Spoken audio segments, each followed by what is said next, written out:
Hello, everybody. Welcome to Arsenal X, Xbox's, or I should say, Boss Rush's Xbox podcast. Completely messed that up, but yeah, throw up the X. Cobras. I am your host, Jesse Douglas, and I am here with Corey Deerig. Hello. And Stoy. Stoy is joining us today. Hello. And it might be a more regular thing, so look forward to that. Having some more Xbox love on this show. Yeah, I have an Xbox. I have a couple Xboxes, so I believe that makes me an expert automatically. So It does. Yeah. Are you one of the people that Xbox is paying to promote Game Pass? No, I should be. Yeah. Because I write articles every week for BossRushGames.com telling them everything that's coming out on Game Pass, so they should be paying me. Yeah. I mean, if I'm getting paid off, I'm still waiting on that check. Phil, I'm waiting on that check. You know, honestly, I meant to ask you, since we're part of the second phase or the second group of Boss Rush games, where's our check? I thought we were supposed to be getting paid. I mean, you get paid when I get paid, and I'm still waiting on that. So listen, we all know that Boss Rush money is coming in like wine. Is. So you're right. You know, I'm actually wiping my ass with some Benjamins every day. I knew it. He opened up an offshore account. I did. Clearly, yeah. All your money's in Switzerland right now. Is that what you're saying? Yep. Yeah. Fair enough. I guess we'll wait. But Being around good company is payment enough. Yeah. I'm paying to promote Game Pass is more like it.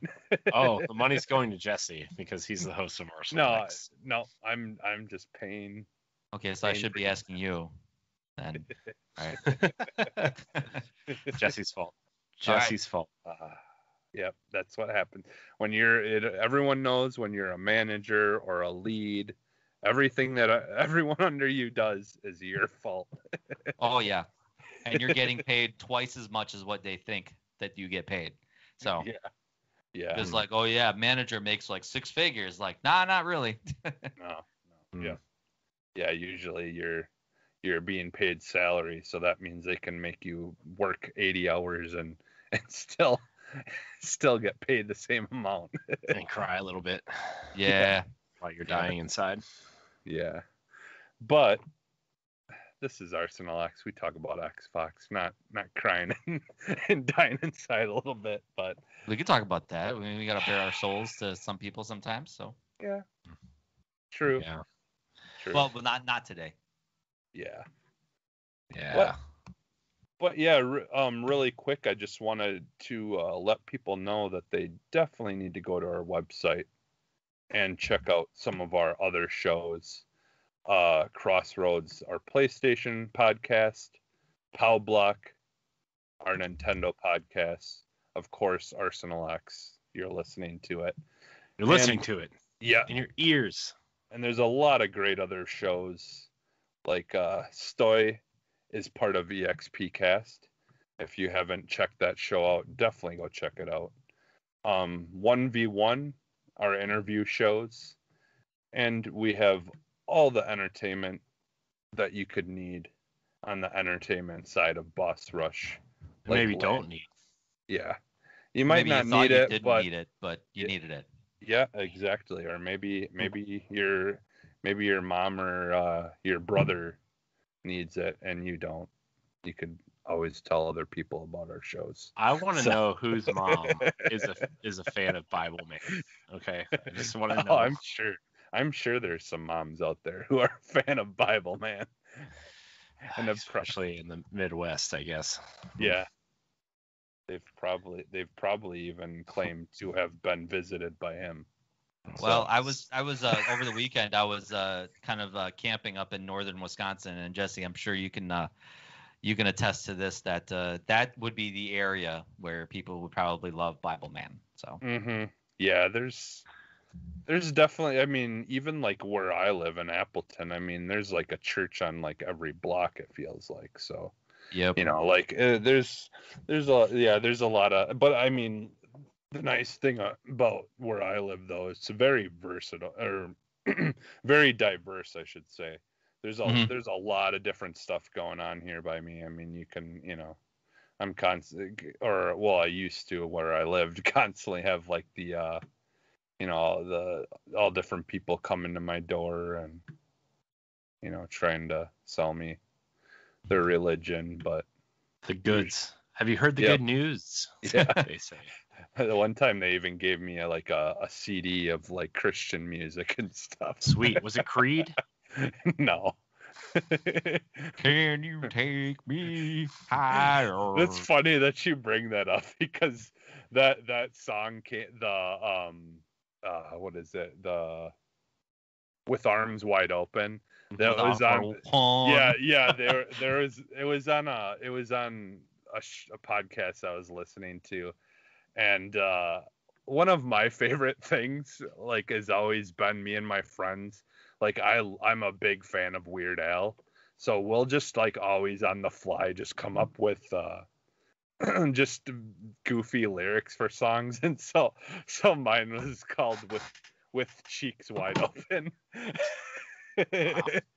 Pretty sure that's not what Scott Stapp envisioned when he sang that song. I just took a shit today and sat on my toilet and let it spray with cheeks wide open. Oh God. Oh my God. Stoy, you sure you still want to be here? No, I don't. I am actually logging out right now. Have a good night. Yeah, me and my friends used to do that when we were working in the restaurant business, and like you try to come up with things to entertain yourself. Your job at Applebee's, you're saying? No, actually, it was Country Kitchen, which I don't even think exists anymore. It does. There's one here. Yeah. There's one about 15 minutes from my house. Yeah, there's one I think in Upper Michigan too, by my in Marquette area. So yeah, there's one. There's two exist. By me, I think. One in kind of Racine, Kenosha, then another one kind of in north, like in Germantown or something like that. So. Okay. Yeah, like ours used to get hit hard during E3 or during the EAA stuff, like when they had all the I was going to say stuff. The EA conference. The EAA, EAA stuff. The Oshkosh Air Show, yeah. Yeah, they would like people would just come like crazy there because there'd be so many people in town. That country fried chicken, man. Yeah. Country fried chicken and gravy. It was the breakfast buffet. The breakfast buffet we had. Yeah, that too, probably, yeah. Was actually pretty good, but yeah, so. But anyways, yeah, so definitely go to our website and check out all of our other stuff. Maybe you guys should go to Country Kitchen and just review the food. Yeah. Yep. Yeah, tell us what you think. Yep. Tell us, like, hey man, we, Greg's nuts. That's something else I want to bring back to on this show that hopefully I would like to get some more questions and things like that, or topics. Maybe Greg can throw us a few food questions. Greg Osterman the third. Throw us a few food questions, but all right. Yeah, so why don't we get into what we've been playing, or what's in our arsenal, I should say. I always forget to try to stick to, it's called what's in your arsenal. Not what we've been playing. It's all the same. It's I know. The same. Yeah, but you guys are branded, so like it makes sense, I guess. Yeah. So. I also had a really good. You know how like Nintendo Power Block has Snacktendo. Yeah. And Crossroads has Plate Station. Yeah.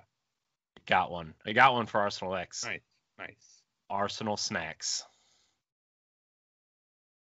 Yeah, Arsenal I Snacks. did. Well. Yeah. Yeah, and I do my fair share of snacking, so yeah. that would fit in. I didn't look like this by eating salads, guys. Yeah, be proud of that. Be proud of that dad bod.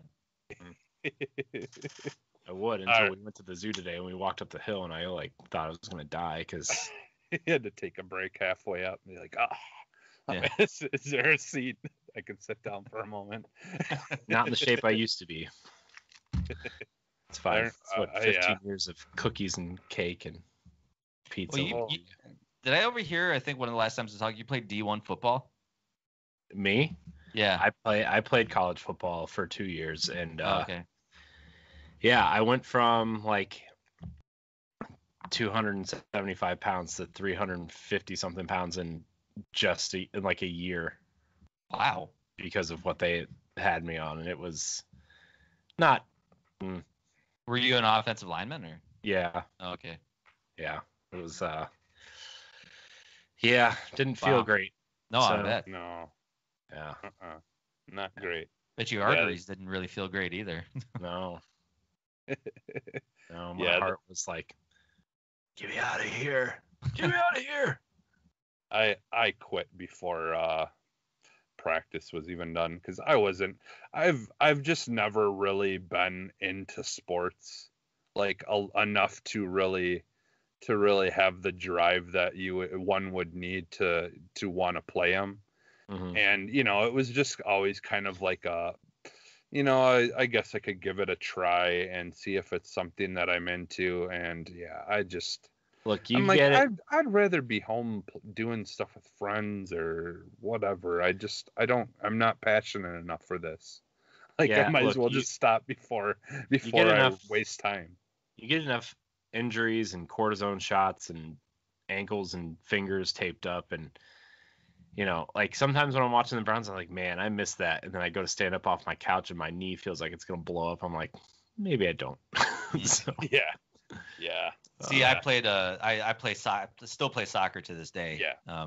And just I got an Apple Watch, so I played last week Sunday, and I tracked my calories finally, and I played like pretty much like 80% of the game. I subbed out maybe a few times, but ended up burning like 1,400 calories in one game. So that gives me justification to like eat like shit like afterwards, because I'm like, I got to replenish all these calories that I just burned. Yeah. But yeah. No, soccer's been in my blood. That was something that growing up was just like, it was ingrained in me. My dad came from the old country, and just like first when I started walking, he got me a soccer ball. Basically, it was like I couldn't do any other sport in my life. Anytime I had an inkling of, I want to try this, I want to try that, my dad's like, no, soccer.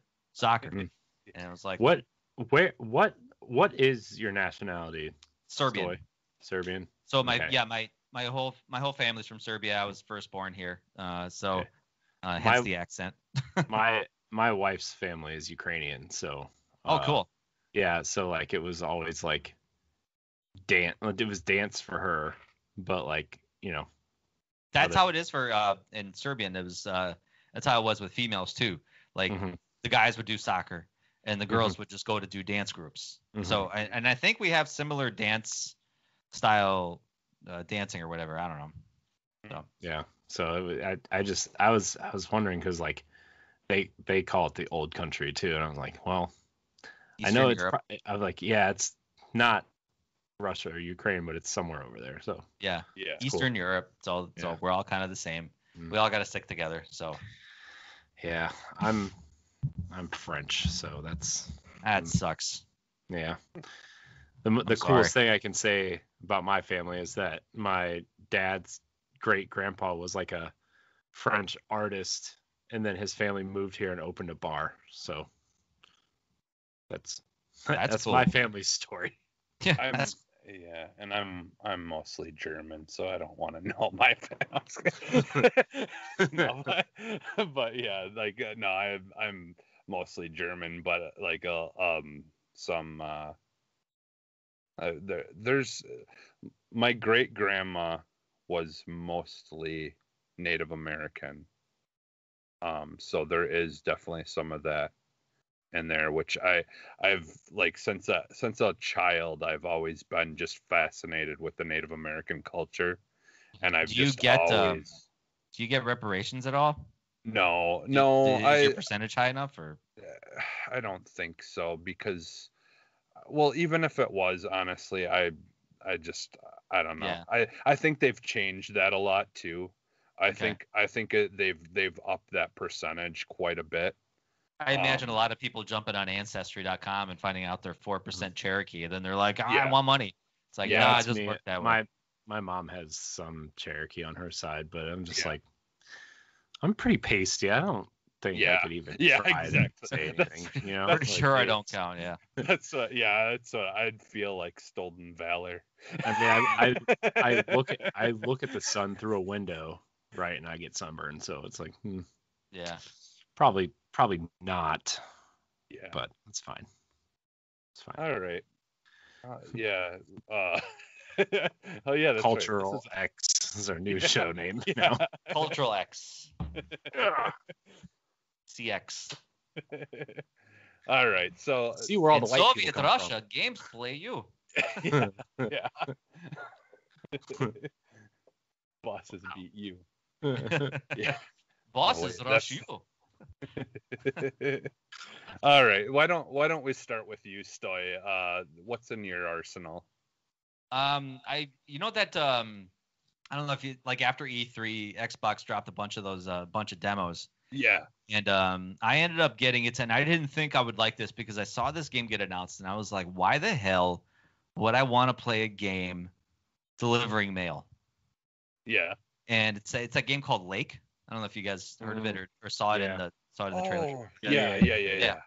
Yeah. And but I was like, I saw the demo, and I was like, all right, let me give this a shot. And all of a sudden, I was like enthralled for like 2 hours. The demo's pretty meaty, and I was like, I'm really digging this. Like, this is kind of cool. Because there's actually story in between the beats where like it's taking place in the 80s, and you're this aspiring tech savvy woman. She's working for this tech company in the 80s, and she's developing this program. I don't know what it is, but she ends up having to go back to her old town that she grew up in Portland or Seattle or state of Washington. Mm-hmm. And it's like this very small little lakeside town, and her dad is a mailman, but he's going on vacation for 2 weeks. So she coincides her 2-week vacation to take over his job. Mm-hmm. So basically you're going back into your old town and you're delivering mail, and you get some people that are like, where's our other mailman? And she's like, hey, I'm his daughter. I'm filling in, whatever. And then sometimes you meet people you haven't seen in a long time. So you kind of reconnect with people and you ask questions. And it's kind of cool because like you could go through the game talking to people, and you could be kind of like a jerk, like just take this mail and shut up. Or you can actually like kind of like interact with people like, hey, how are you? How's it going? You could be nice. Or you could be just straight businessy. And it's kind of cool because like the whole map opens up after you go through your training and find out like what it takes to deliver mail, because it's complicated, you know. And I'm sure it is, but whatever. Anyway, so yeah, like the whole map opens up, and then it's like these are all the spots where you have to deliver mail. So you drive there, you know, and you get out, and then you deliver the mail, or you deliver a package. And then sometimes you interact with the people who you deliver the mail to. Like you deliver the mail to like a video rental store, and they got actually some of the best movie posters there. So there's a big movie poster that says Back to the Present. It's like a kind of like a dig on Get Back to the Future. Then there's like a Ghost Hunters video, but it's like, you know, knock on Ghostbusters. But yeah, it's pretty chill. You know, there's no combat, there's no, you know, right answer, wrong answer kind of thing. It's just all in how you want to play it. And like I said, it's a pretty meaty demo. I got about like 2 hours into it, and it's pretty relaxing. It's got its little bit fair share of bugs right now. So I'm, you know, like all of a sudden like the sound will cut off. Or like, you know, some of the fauna will like pop in, pop out. So like texture popping in all the time. But I get a gist of the game for the most part. It sounds like it's going to be really kind of cool, really kind of neat story, and very interesting characters. I think the characters are really what's going to make this game. So I got. Sorry, go ahead. I was just going to ask, like, they said these demos are more akin to what you would play on a show floor. These are really early, like almost alpha builds of these vertical slices, right? They're not like it's not like a time demo of the full game. You're like, oh, you're done. Goodbye now. Yeah, no, that explains it, because this is a pretty significant, like I was playing it for like an hour and a half to 2 hours, and I was like, wow, the game hasn't even stopped me from playing yet. And that makes sense because it is kind of broken, but it gives you a sense of what the game is about. Yeah. You know, so that's why I'm like, I'm not being harsh on it at all. I'm like, obviously this is a demo and this is very early, or maybe I don't know what stage of development they're in, but I'm liking it so far. I think it's a pretty cool concept, kind of adding a little bit of like walking simulation and mail delivery, but like the characters seem very interesting to me at this point, and the acting's pretty good. So Yeah, I remember when they kind of first showed it, it was like, oh, this seems like it could be very much like a Life is Strange kind of, like game where you've got, like there's something deeper to, what's going on or why you're doing the things that you are. And yeah, like I was kind of interested in it when I seen it, just like looking at it from that aspect. But right. I'll definitely have to give that a shot, because yeah, I've downloaded and played some of those demos and stuff as well, but I haven't done all of them. But I'll definitely have to look into that one, because it should still be available. So Yeah, it should be. I think though that whole list is still available, and it's put in a different category. Like I think like when you go to the Microsoft Store, all those demos that they released from E3 are in their own separate category, and I don't know what they're called, but you can't just like click like through all games available or anything like that. Like it's like yeah, its own special side menu category. I forget what yeah, it was, I but think there is a demo. I think there is an actual demo yeah, sidebar thing that you or category I that think pulls. that's why I how I found it, because I ended up playing another game called it was like a beat 'em up game. God, I forget the name of it already.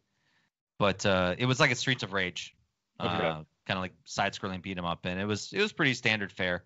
Hmm. Just walking and punching and kicking and punching and kicking and terrible voice acting, terrible voice acting. But it's made by a Turkish developer, and Okay. they're all speaking in English, and probably some of the worst English accents I've ever heard in a video game. But like I said, I'm not there for the acting. I'm just there to Yeah. beat people up. So Yeah. There to otherwise, beat people up. otherwise I actually downloaded Mech Warrior 5.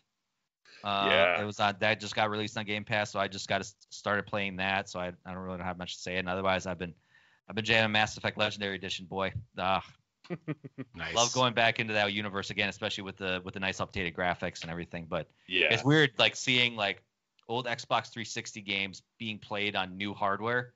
Yeah. Everything's all cleaned up, but you see all the imperfections. Like Yeah. BioWare doesn't know how to make hands. No. Yeah.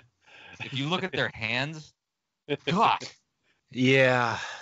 I don't know what it is, but like every time like my shepherd, because I play as Fem Shep, every time she moves around, I was like, what's wrong with your hands? It's an accident. Like Move your they look like hands. it was all there. Like everybody apparently had accidents with their hands, and they're all burnt. Like that's what they look like. God. That now I know why Mario and Sonic wore gloves for 40 years. Yeah. Nobody Yeah, knows how to right. do anything else. Yeah. Nintendo doesn't know how to make hands. Sega doesn't know how to make hands. I mean, I imagine making hands like look realistic in video games back then is hard. I imagine now they could probably do a pretty good job, but Yeah. so and here's hoping with obviously Dragon Age 4 and Mass Effect 4, that they could kind of nail that tech down, but we'll see. Yeah. I think that's the thing is, like in a lot of games where you see hands, there's usually some form of glove or armor or something that they're wearing. So it's like, Mhm. like, Well, yeah, because when you think about it, and I guess now that I'm thinking about it now, like all the articulations your hands do, especially when you're talking, like some people like to talk with their hands, and Mhm. they do these different things, and it always looks so wooden when you're looking at old video games, Yeah. unless they're fully motion captured, like Naughty Yeah. Dog games or Yeah. games like that. But when you have like kind of pre-rendered, pre-made up like animations, like how do you articulate their hands? Like it's just, Yeah. Yeah. I can't imagine it's easy to develop. Yeah, no, like you said, if they're doing, it's one thing if they've literally got little sensors on every little finger when they're doing mocap and stuff like that. Mm. But yeah, Yeah. that wouldn't be fun. That's pretty much what I've been playing. Okay. When I've not been being the outdoor woodsman, my wife got me an axe for Christmas, for my birthday. I mean, My birthday was a few weeks ago, so I was using that over the weekend, cutting up wood and Wow, stuff. you guys really do just live in the just Wisconsin. Yeah, yeah, this weekend, man, it's like, I mean, from Milwaukee, it took me a couple hours to get to where I was over the weekend, but yeah, man, it's weird, like falling asleep to nothing, complete silence. Imagine that for a second. No cars, not even like crickets chirping or anything like that. No like light, building lights in the sky or any kind of like background noise, just dead silence.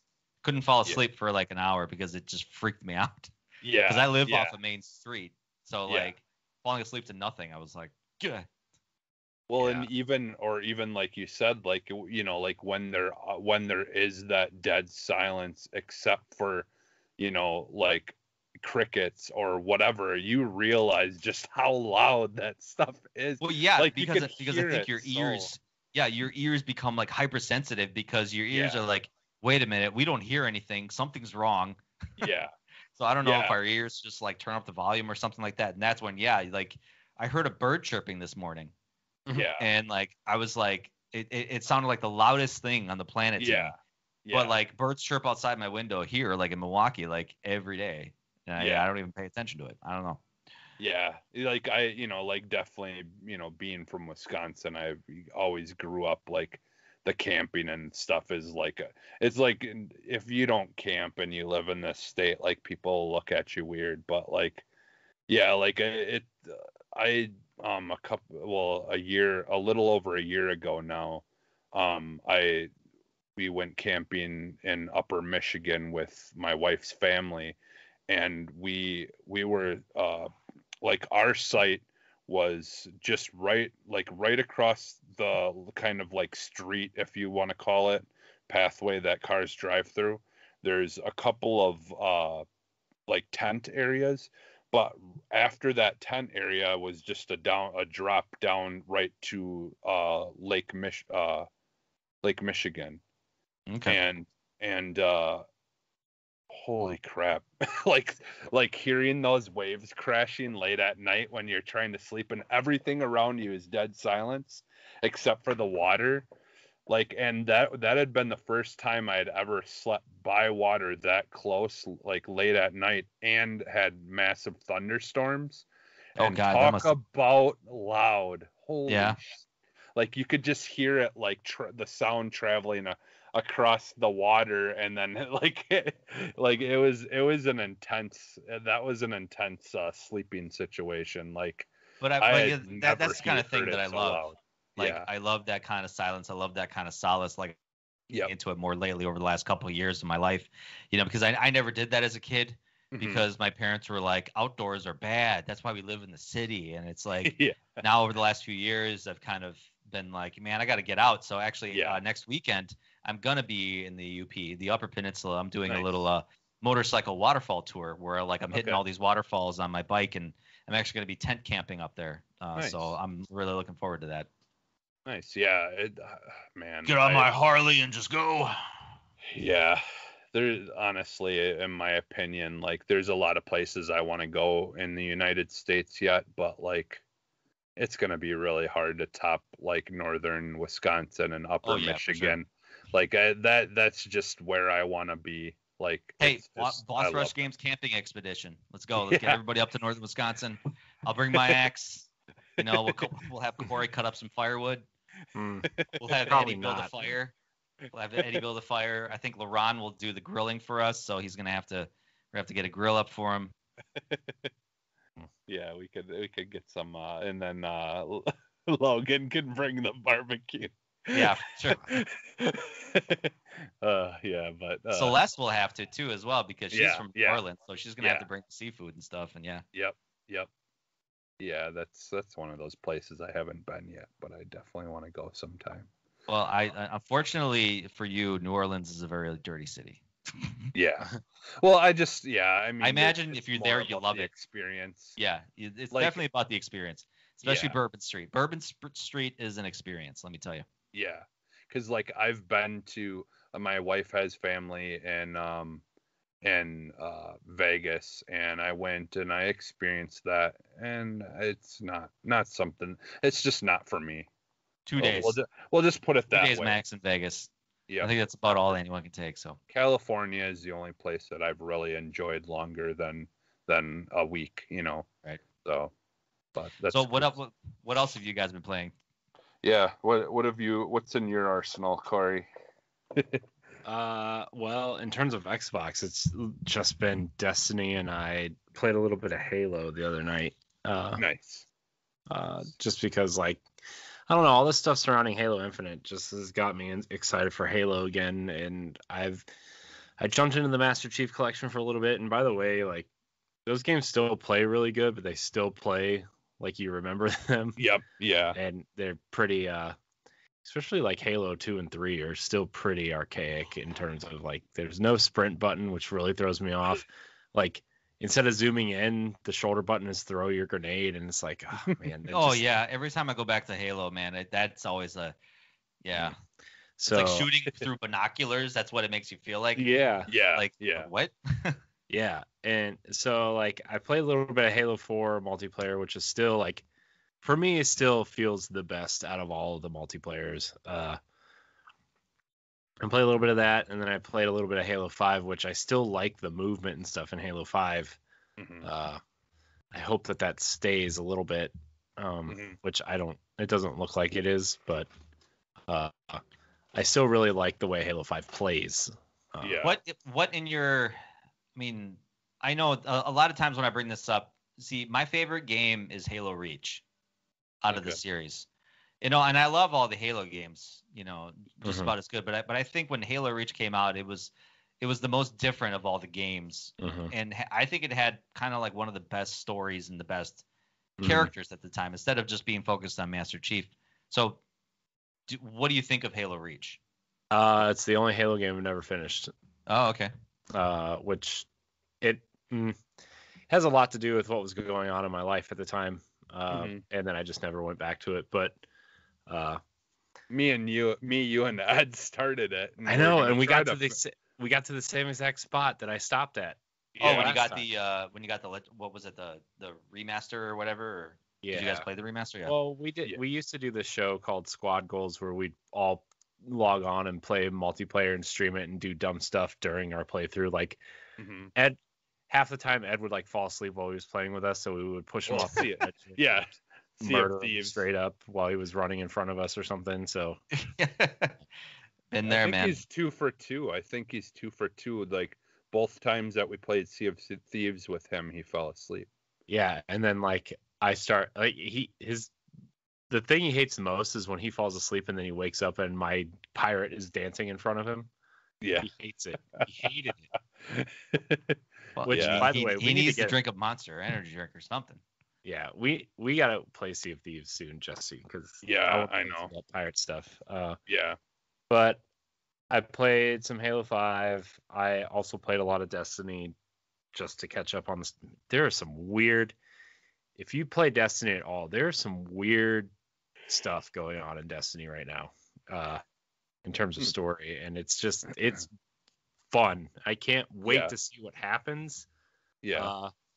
The seasonal event that's going on right now is not very fun, but it's like the way you catch up on the story is by progressing through the seasonal event. So, like, I'm not gonna lie, I've just kind of been watching the cutscenes online because I don't feel like doing the event because it's not fun. Yeah. But Iron Banner comes back next week, and then the Solstice of Heroes, which is like their summer event, is happening. It starts next week too, or the week after. So there's some things coming up, but the big mark on the calendar right now is the last 2 weeks of the season on the calendar is marked Epilogue, which is like what's going to happen here. So that's kind of like what everybody's pointing to right now. But there are bad guys in the tower, the main hub area of the game, and nobody seems to care or notice, or both, which is disturbing. So yeah. I mean, if you want if you want the full rundown, you can listen to Tower Casuals because we dove deep into it last week, and we're going to dive deep into this week's story this coming week. But Nice. there's just some weird stuff going on in Destiny right now, and it's kind of cool and kind of creepy because we've been hearing about this villain, which the next expansion, the Witch Queen, revolves around, and it seems to be alluding towards what's happening with that expansion. So it's kind of cool. Yeah, I might actually have to check out those episodes because I'll be honest, I recently deleted my Destiny 2 just because like with art, I don't have money to go out and get a $250 expansion thing right now at this moment. Is that how much it would cost? For the terabyte thing that plugs into the Series X. Oh yeah, that thing, yeah. Yeah. Well, it was 180 on Newegg last week. Was it? Okay. Yeah. It seems like it's going to be coming down in price in a couple weeks, which and I've got the money SSDs are just still wildly expensive. I'll probably get when they come down. I'll probably get one for my Series S, just so I don't have to keep removing it from the one in the living room. But what I would like to do is I'd like to get 2 of them and just have games on, because what's nice is you can just, like a memory card essentially, you can just unplug it and whatever games you want to play, like you can have them on. I kind of wish it was in the front of the box instead of in the back, but yeah, like when I set up this studio that I like now where I record, like my desk right now that I'm at is facing my doorway, so there's nothing behind my desk, so I can just access everything behind it. Which I was like, I kind of want to. It's not that hard to reach behind the Xbox and pull it out. It's just like, but at the same time, it's kind of annoying when you're like, when you move the memory card like 3 times a week to record stuff or play in the office while you're editing something, or when you're not editing, you can go play on your TV that you paid a lot of money for. Well, yeah, and unfortunately, it's not something that you can, obviously just have like a USB hub, because that would defeat the whole purpose of the speed. Like, just have like a hub that you could just plug a whole bunch of them into it. But what's this creepy vampire anime person that you're? Sorry, this is Tifa. She was like standing. She was standing next to me, and she actually just like stands on her own. Oh. So and I just picked this up this weekend. Yeah. I picked her up when we went on our Nashville game collecting trip. Oh, and, nice. So everyone made fun of me for it, but I don't care. Who cares? Tifa is bae. Tifa, yeah. I'm gonna agree with you. So I always say, if you have problems with storage space, just buy 2 Xbox Series X's and call it a day. Like, well, maybe I'll win one. I put some of my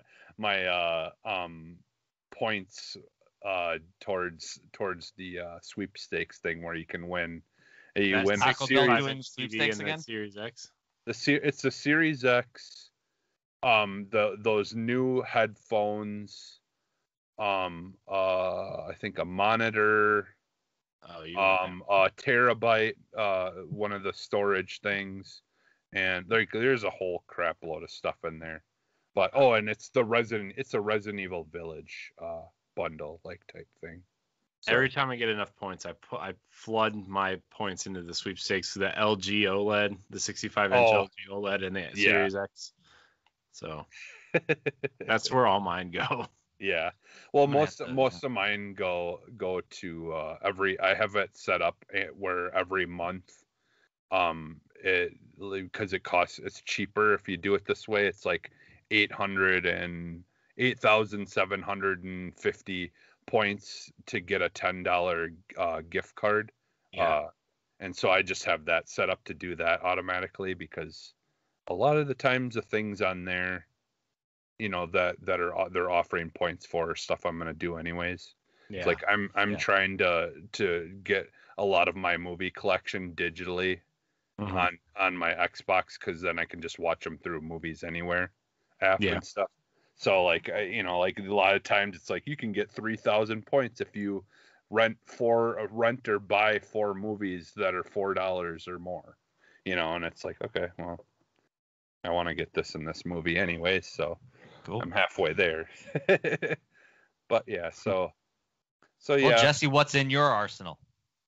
So I've just mostly been, honestly, like, other than the casual Fortnite with my friend that I play, I've been playing Scarlet Nexus and just absolutely loving that game.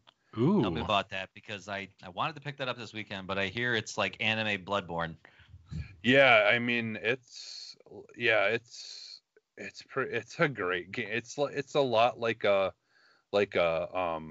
Devil May Cry, or Okay. like that kind of stuff, but it's got some really cool things that it does. So like you could, like many RPGs where you have like a team of people that fight with you.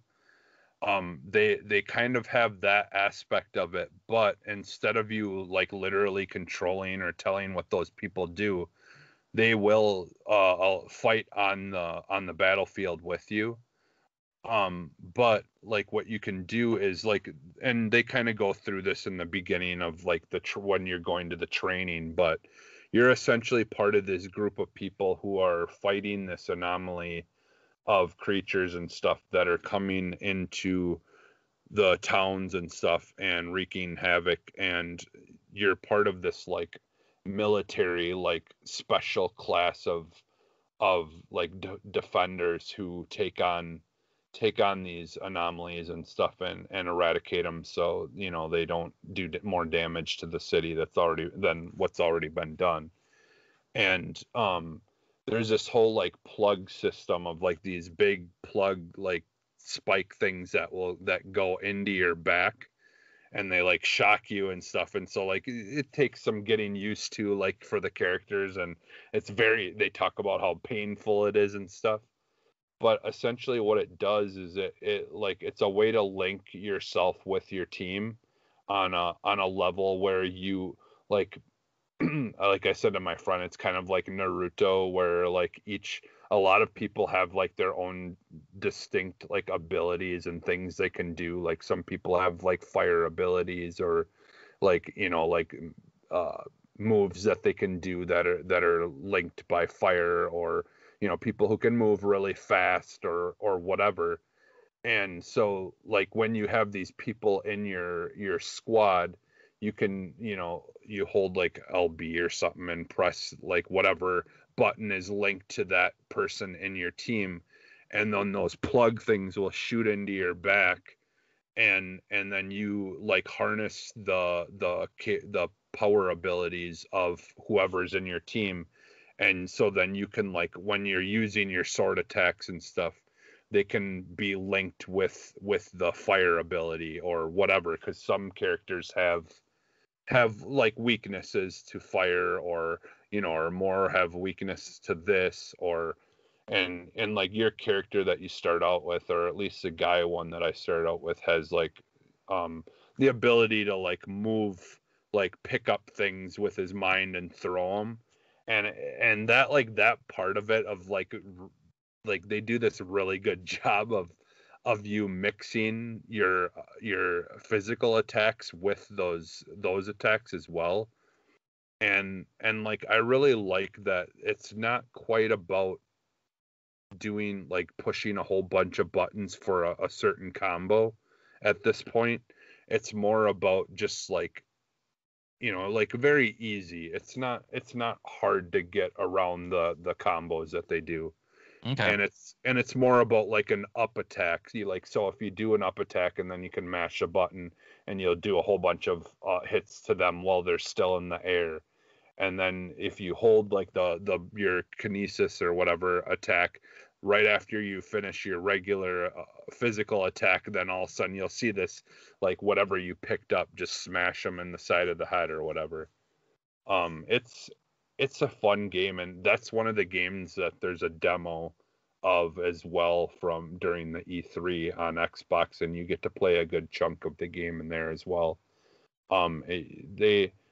They get that gives you a really good idea of what the game is. They kind of even jump a little bit ahead of when you have a couple of people in your team, so you can really experience that using other people's abilities. So yeah, like the game is just amazing, and it's not, it's like, and I've said this before, like it's one of those games that most people who know me would have never expected me to get into, but it does a lot of things that are just really, really interesting and keep my attention. So Very cool.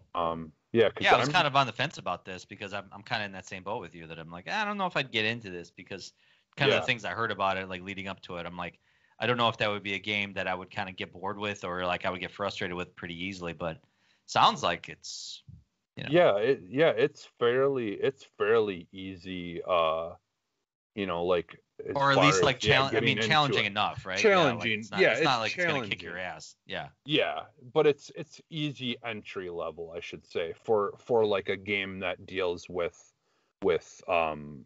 combos and things like that.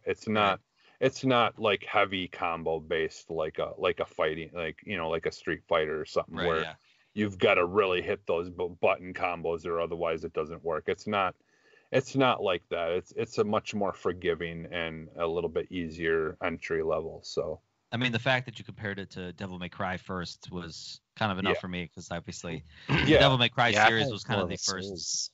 Soulsy. Yeah, it's I mean it has those it has like bosses and like, I mean it has the dodging and stuff like that, like where if you do a good dodge, then you get those abilities to do a defense attack or whatever, like where you get that opportunity where things slow down a little bit to let you know that you dodged the attack well. And if you have your neural network upgrades or whatever set, there is the ability to be able to get in a really good attack after doing a good dodge. And there are those aspects of that, but I feel like some of that stuff I thought was kind of like in a lot of those kind of games already, but yeah, I mean there definitely is those kind of like Souls kind of game things to it, but it's not super difficult like a Souls game at all. At least, in the beginning part where I'm at.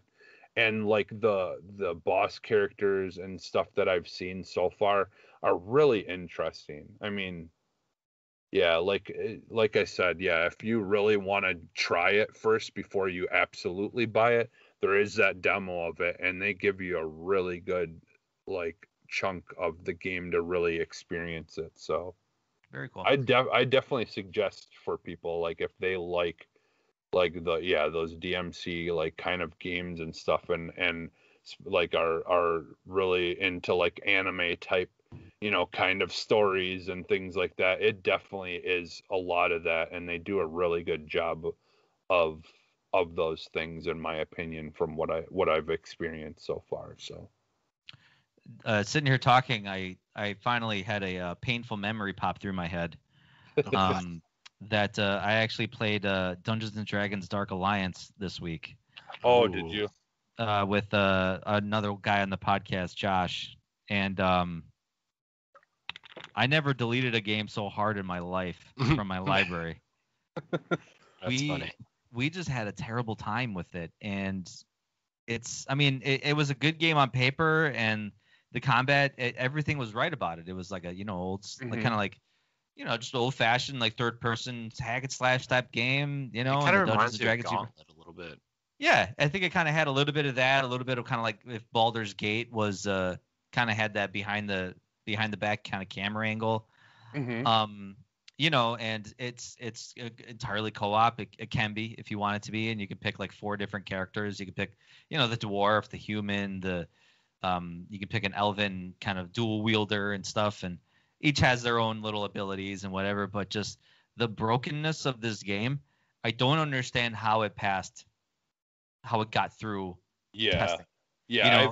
I've been hearing a lot of the same sentiment about that game, because a lot of people, that's one of those games that a lot of people were super excited about, and and has that attention that when something goes wrong, you're gonna really hear about it. But yeah, and that's what kind of like disappoints me about it, because Yeah. it's like, here it is, that we had this. I mean, maybe it wasn't on the same level as Cyberpunk, because I thought Cyberpunk's glitches were kind of comical in a way, but admittedly I stopped playing it because those glitches were present. But these are, but a lot of those glitches didn't necessarily break the gameplay experience for me. This one did. When enemies attack you before attack animations happen, that's when it starts getting frustrating.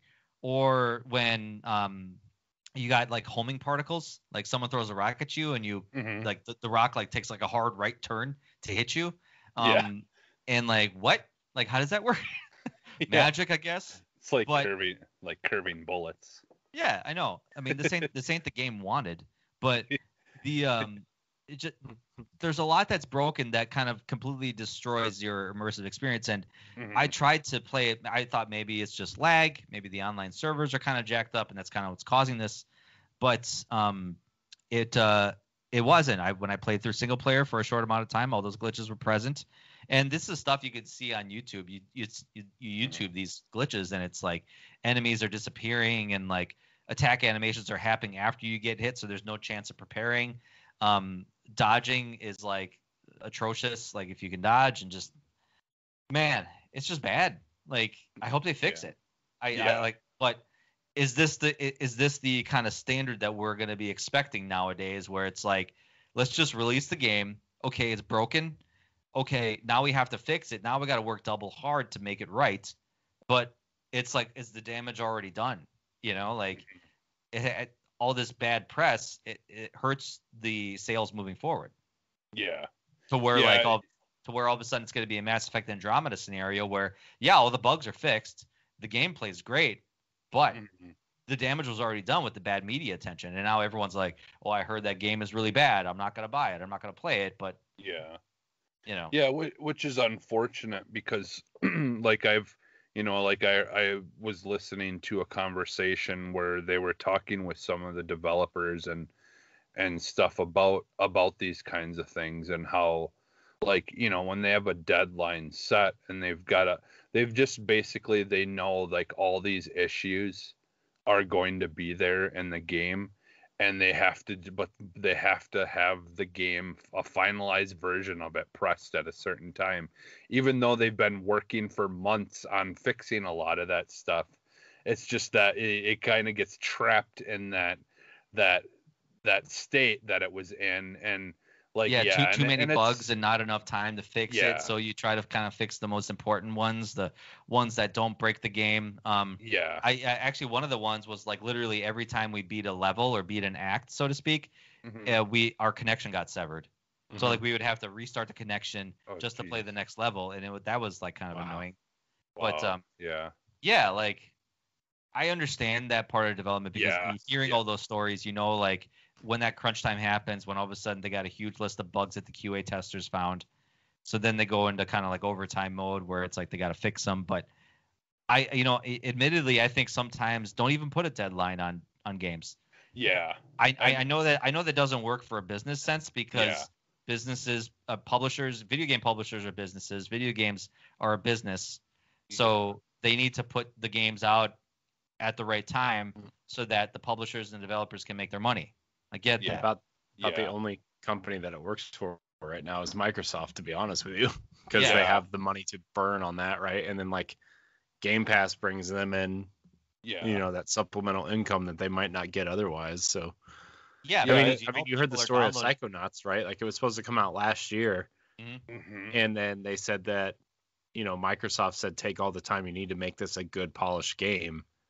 And now, granted, it might not be like that forever, right? Like, if leadership changes or whatever, and you see, which I think whoever takes the place of Phil Spencer in the future is going to have the same mindset. Jesse, I think you and I talked about this the last time I was on, or if on Boss Rush or whatever.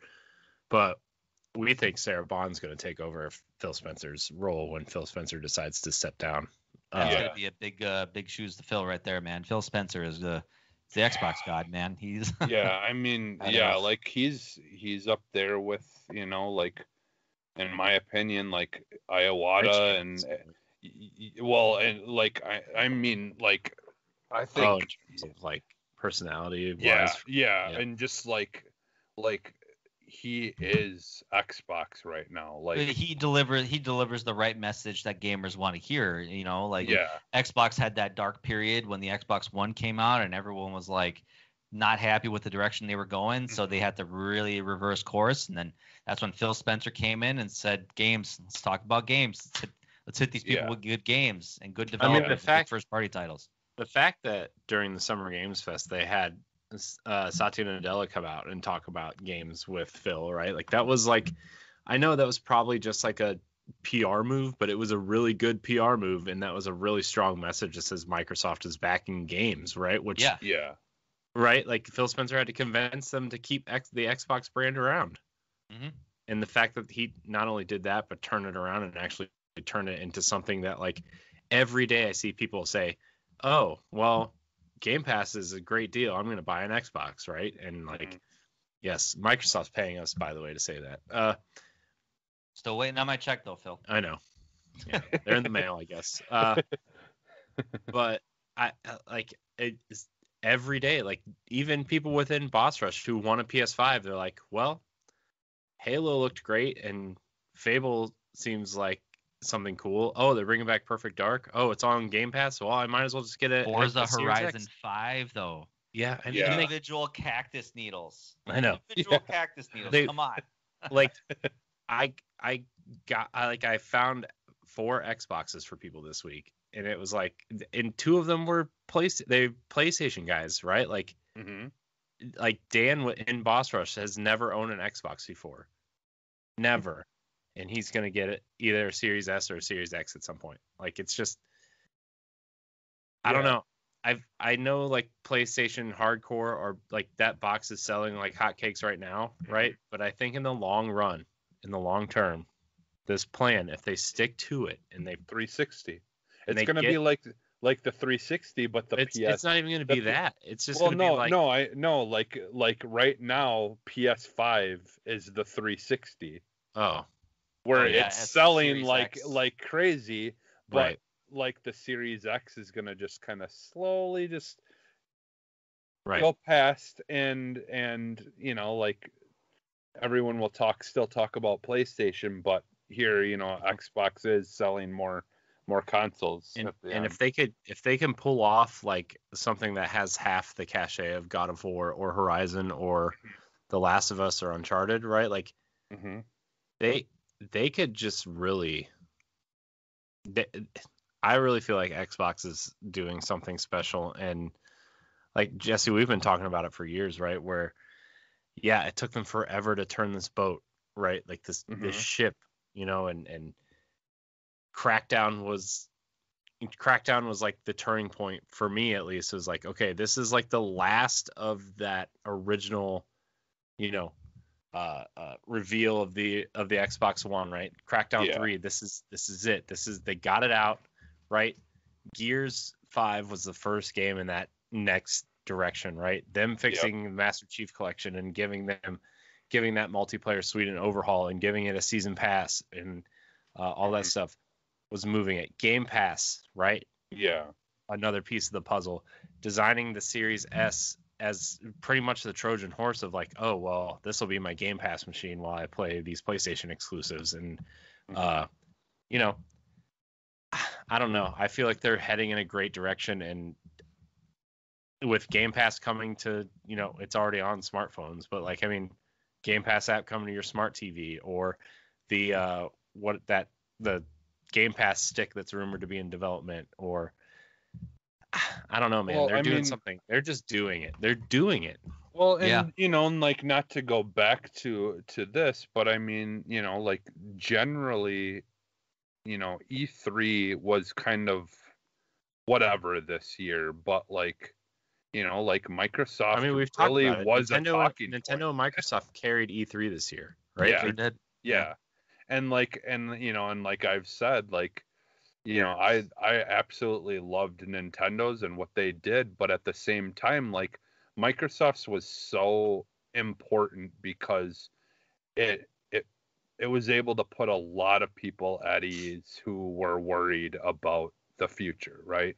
Like they did what they needed to do, and that's why, you know, in my opinion, it had won E3. Is it did what like now you hear so many more people, like you said, just talking about even just getting people to think about getting a new Xbox is a move in the right direction, you know, like for them, you know, like. Well, yeah, when you think about all the exclusives that they've been talking about for years are finally coming out and coming out this year. Starting with Flight Simulator, Psychonauts, Forza Horizon, Halo Infinite this year too. I mean, I think they're gonna really win the next gen contest, if you want to call it, this year. I mean, you look at that image I sent to the voice chat, right? Or which we can definitely get into that. Where is it? Let me pull it up here. Okay, so I mean, these are big exclusives that they have. This is coming out this year or next year. This is everything that's announced for Xbox Game Studios, right? Flight Simulator, Psychonauts 2, Age of Empires 4, Forza Horizon 5, Halo Infinite, the 1.0 release of Grounded, Deathloop, which is a PlayStation timed exclusive, but it will be coming to Xbox a year after release. Ghostwire Tokyo, again, a PlayStation exclusive that's coming to Xbox 3 months after.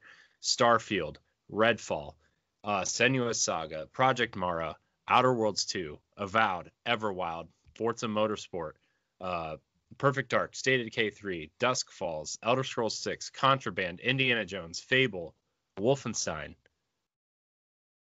And I'm assuming it is working on Doom, whatever the third game in the Doom trilogy. Doom is, yeah.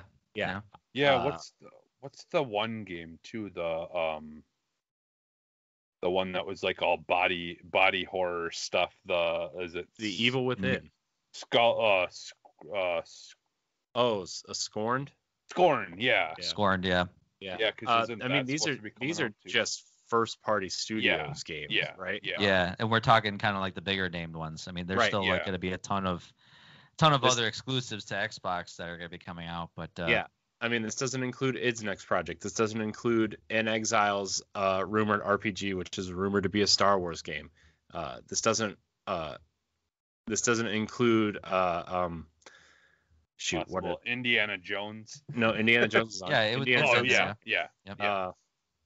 Who developed the Outer Worlds? Obsidian's third team's game. That's because they're working on Avowed, Outer Worlds 2, and a third project too. Yeah, well, I mean, Grounded, right? But like, that's just a small 12-man team. It doesn't really count as one of their big teams. They have 3 full-time teams there. Yeah. Which I'm assuming will probably be Pillars of Eternity 3. I'm assuming. I would like an Alpha Protocol 2. Oh my God, please. Yeah. I would love that, except for Sega owns the IP. Sega. Come on, put it in a bag, send it to Bethesda, Microsoft, someone. We need. Yeah. You just look at this lineup and you're like, how is Alpha Protocol 2 not on this lineup? I know, right? Alpha Protocol 2, by the way, a buggy gem of a game for 360. The game was amazing. Yeah, that game really was. I mean, it definitely had its fair share of jank, but not enough to ruin the experience for me, for sure. Yeah. So I mean, like you just look at that lineup. This is probably what over the next 2 or 3 years, all this is coming. They want to release a major game every quarter, right? And I feel like they're going to do that. And like Stoy, like you brought up, their big promotion right now is 6 games in 6 months, right? And including Flight Simulator and Psychonauts 2, and if you have a PC, Age of Empires and Forza and Halo, all this year. Those are all this year. Mm-hmm. It's just like I'm glad Game Pass exists because I would not be able to afford all of these games and play them. Yeah. Yeah, exactly. Yeah, especially when October comes around and there's that big dump of games from across all platforms, you know. Yeah. If you're a multi-platform owner like I am, you know. Well, and like, you know, and like that's not even mentioning the fact that they've done such a great job with you know, supporting the games that they already have, and most of it's all free. It's like they're like Sea of Thieves stuff. Like that's all free. Like, I mean, I mean, you're talking about Halo a Infinite. Disney collaboration, and they're giving you that. Yeah. Yeah, I don't know how Disney allowed that, but I mean, I'm sure Disney is making a pretty penny off the microtransactions from that, right? Like, I mean, that Plunder Pass is all about the Pirates of the Caribbean stuff, right? So yeah. Oh yeah, and I think you're gonna lean into Halo multiplayer being free to play, but yes, everything I heard on that deep dive video is cosmetic purchases, microtransactions. That's what I heard throughout the entirety of that talk, where they were talking about like, everything is free in the game except if you want to buy these little things. Well, they're doing the Fortnite Battle Pass thing though, where you buy the Battle Pass. Instead of buying cosmetics, they're not nickel and diming you. They're doing the battle pass thing. Right. Yeah. But the thing is like, if you have Game Pass, or if you buy Halo Infinite proper, like that first battle pass is free and they never expire, which is another thing. You can always work on an old battle pass if you like those cosmetics, which is so nice. Yeah. Because I hate the Fortnite model of that, of where either you get it now or it's gone. It's to keep people engaged, right? Yeah, and it's like, if you want this, you have to keep playing, and the longer you play, the more money you're likely to spend. Like, it's a whole thing. Yeah. But where I was going with Halo Infinite's multiplayer, right? Like, Battlefield being $70 and putting out a multiplayer only game is really risky in October. Yep. And this year's Call of Duty is rumored to be going back to World War II, which is something that I don't think Call of Duty players want. Putting Halo Infinite, you have a subset of people that do. Like, there's a strong showing of like kind of like old school players that like love I'm just saying like word of mouth is like people would rather have like that modern combat style thing. Yeah. But like, or like near future combat. Yeah, like putting that all aside, like you have those things, and then you give people Halo. Like, I feel like it's like a perfect storm for Halo's multiplayer right now, with Destiny's next expansion being delayed to next year, Starfield coming next year. I feel like Halo multiplayer is just going to be the thing that people talk about, and which gets me really excited as a Halo fan, right? Like, it just, I don't know. I feel like that multiplayer is going to thrive because it's really being discussed as probably being the dominant multiplayer if it works out of the gate, right? That's the other thing, is like, it needs to work out of the gate. Yeah. For it to just be to thrive, I feel like. Because like, you look at Halo 5, I don't know, and then you look at the problems with the Master Chief Collection when it launched, and like, they got it to a good place, but like 6 years is a long time to get your multiplayer suite to work. Yeah. I'll say. Yeah. How tragic would it be that all of a sudden EA decides, hey, we're making Titanfall 3 and it's coming out in October? How tragic would that be? It's like, not again, guys. Come on. Yeah. Because that's what happened with Titanfall 2, because they dropped it in between Battlefield 1 and Infinite Warfare. Yeah. And it's like, man. That was bad. Yeah.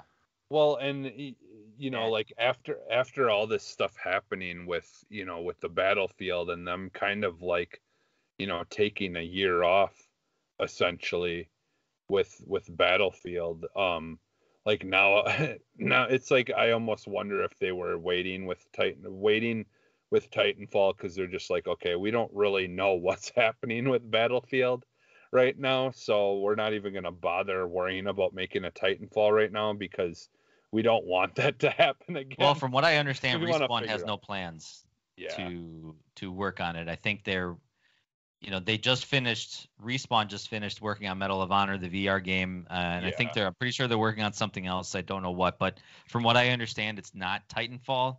Yeah, it's a new IP, I think. Is which is unfortunate. I don't know. I mean, Titanfall 2 was such a good step in the right direction. Dude, Titanfall 2 is amazing. Titanfall 2, like, I played Titanfall 1 on Xbox 360, which was Bluepoint did a great job of porting that game down, by the way. Yeah. That game was really good on 360.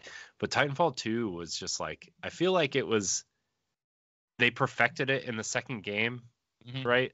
almost, and Yeah. it Yeah, was like, they perfected the multiplayer, which was leaps and bounds better than the first one, and they also brought a campaign, which is something like a dedicated single player campaign, Yeah, and that like was a just like that campaign hit it was out of the phenomenal. park. Yeah. Yeah, Yeah. exactly.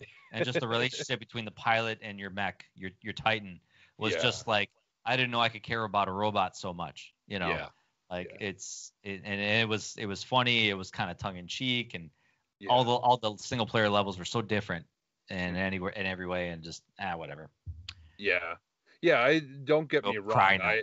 now. Don't get me wrong. I definitely, the second that a Titanfall 3 is being announced, like, I'm going to be the happiest person in the world, but at the same I'm time gonna drive it's up like, to Appleton, and I'm gonna pound on your door. We're gonna celebrate together, man. yeah. I'm gonna bring a 30-pack of Pabst, and we're gonna celebrate, okay? The real Wisconsin way. Yeah. I'm gonna bring some Johnsonville brats Yeah. and Pabst. Some cheese curds. Hell yeah! I'm gonna stop at Culver's. I'm gonna get a whole donkey load of cheese curds, man, and we're gonna live it up. You couldn't get more Wisconsin than what I just said the last like 30 seconds. Yeah. And we'll go watch the Packers, all right? We'll go watch the Packers game.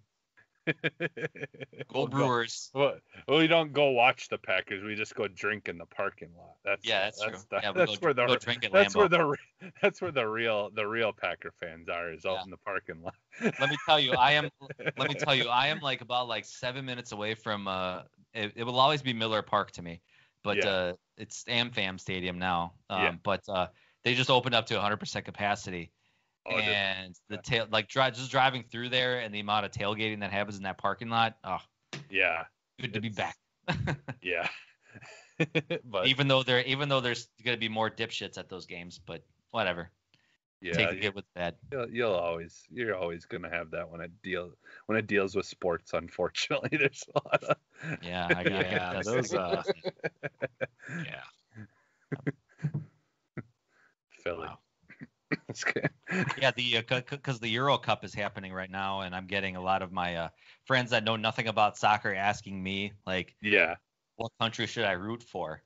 Who should I want to win this game? And then I'm like, well, you could like France because they're the previous World Cup holders, but also Portugal won the last Euro Cup. But also Belgium's team is looking really good this year. But also you got the dark horses, Switzerland, and this and that, whatever. And it's like, take your pick. Take your pick. It could be anybody's game. Just don't root for the Croatians because, Serbs and Croatians, they don't really get along. So, don't take my word for it. Wow. Even though the Croatians yeah. have a better team than Serbia does, but Sports.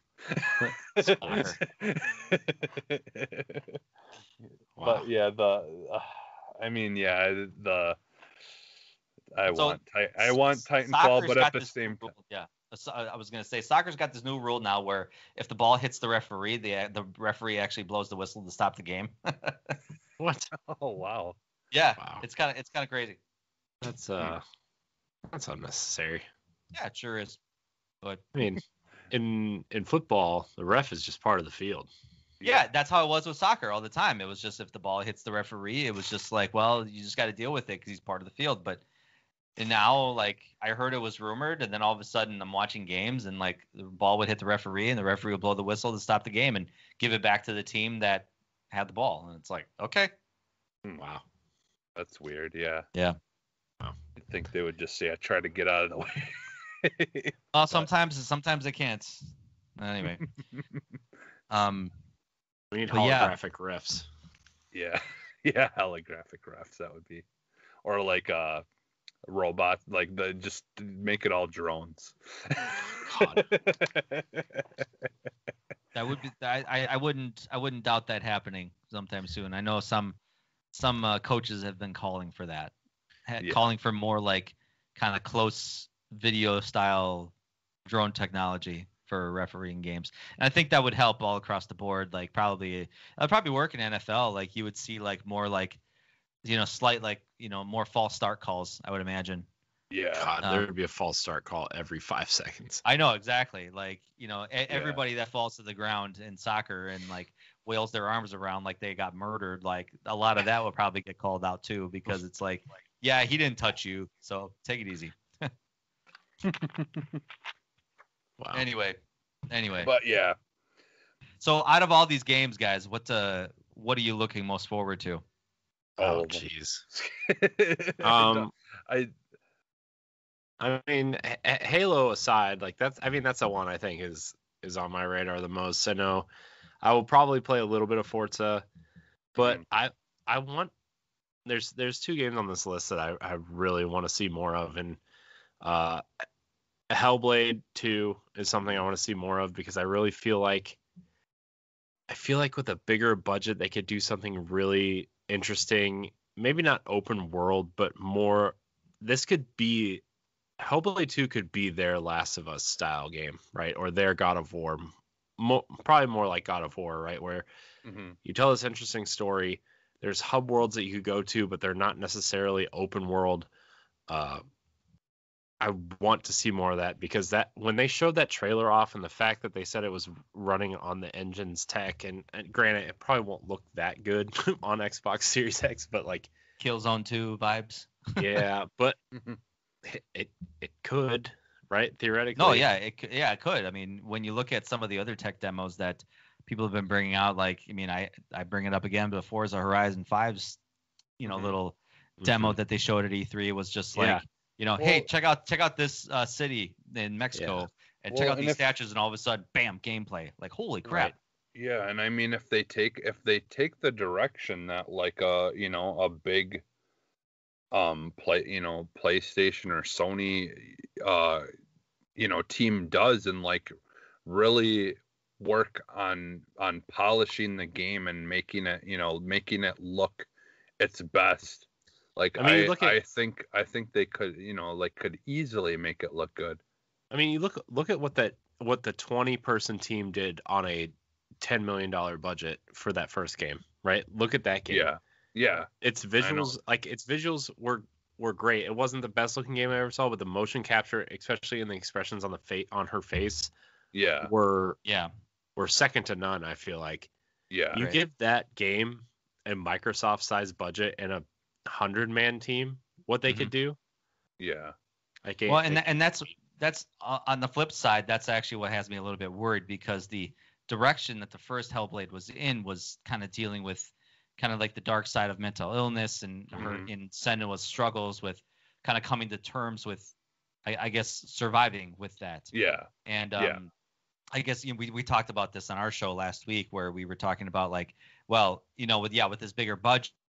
And from what I'm hearing, Melina, who's the actress that plays Senua, she's going through like severe, like extreme combat training. So it's like our team is. Yeah. So it's like, is the game moving away from that kind of theme of highlighting mental illness and the struggles of it to like it's just going to be a combat brawler? Well, the new theory behind this game, because they said in the interview that it's not a direct sequel. Yeah, it's just like a different side of her psychosis, which is really interesting, because they could do, I mean, telling this story, not including the mental illness part of it at this part, but they could do the Assassin's Creed thing without the stuff that people hate, right? In terms of like, oh, well, here's the future stuff or whatever. But like Senua could be like, what if she, dealing with the psychosis, she just goes to these different worlds to deal with her psychosis. That would be super interesting to explore in terms of the mental illness part of the game, where like, oh, well, she's not herself. She's not, you know what I mean? Like and like her multiple the multiple sides of her kind of manifest in a real world way. Yeah. Because in the initial trailer I saw, I think it was at 2000, like last summer or something like that, the first E3 trailer, or it was like their December 2019 trailer. Yeah.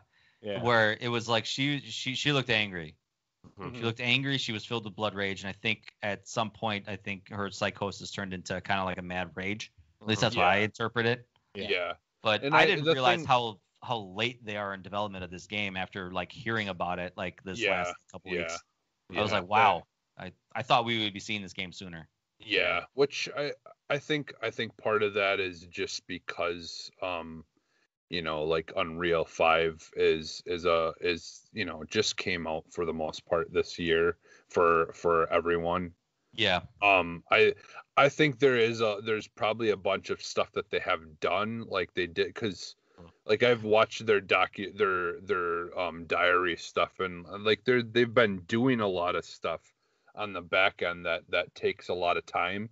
And now I think it's more about just programming that stuff that they've captured and all that into the game, like, and then I think it's like a little bit more speedy of a process from that point on. Because I'm sure there's a lot of like stuff they can reuse from the original game, as far as like coding stuff, or like like certain things that they can recycle, but I imagine so, yeah. Yeah. Plus but yeah, like oh, go ahead. Oh, I was just gonna say, plus like with COVID and everything, I know that they couldn't really do the mocap stuff all the way that they wanted to, right? They just had to wait it out, I guess. But the thing with Ninja Theory, like back on your worry of them like moving away from that stuff, like they've pretty much made it obvious that like their life goal is to continuously tackle the idea of trying to put people in experiences where they can understand mental, like the mental issues and that's what that disabilities. Project Mara. Project Mara is supposed to be that. Yeah, I'm really looking forward to that.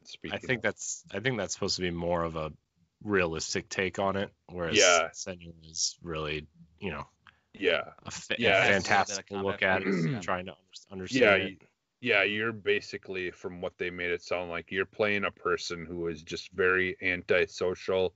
You're locked in your apartment and you don't want to have anything to do with anyone, and you're just kind of going through your psychosis and losing your mind in this apartment, and like manipulating. Anybody? Manipulating the world around you, and everything takes place though in that apartment. But like I've watched some videos, man, of them like going into detail of like how they could like you could zoom into the floors in this apartment building and like see dust, like dust bunnies and stuff floating around on the floor, and like in the game like engine chunk thing that they're working on. But it's just gonna be really interesting, like what they're doing. Like I wouldn't be surprised if this game comes out before Hellblade 2. It's hard to say, because I mean there is a lot of stuff that they've kind of have working on, and it is like when you're, well, although it depends on what the psychosis stuff is doing as far as the world, like how the world changes, but like the fact that you're kind of staying in one area, like and not having to build a whole entire like massive outside world from that, might give them an advantage and not being as long of a project. But that's the thing, we really haven't heard much about that. Like I'm sure we'll see more. I mean, I know they said they're going to show some more stuff this summer and into the fall. Plus, I think they're planning an EXO event at some point. Yep. But just to move along, because I know we want to get to your guys's. The other game I want to see is Fable, right? I mean, Indiana Jones is going to be my pick, but I feel like that's too early to talk about it. We can talk about that next year, I guess. But the fact that Forza Horizon 5 looks this good has me way more excited about Fable than it did, right? Like, I feel like Fable has the potential to be Xbox's Breath of the Wild plus, right? Like, you got this big open world. You can do whatever you want to do in the world. You can go wherever you want to go, right, in that aspect. But it's going to tell what I feel like might be a more cohesive story than Breath of the Wild. As great as Breath of the Wild is, and the memories and stuff are great story bits, like you can kind of do that in whatever order you kind of want to do it, and you don't even have to find all of them, right, to get the story of the game.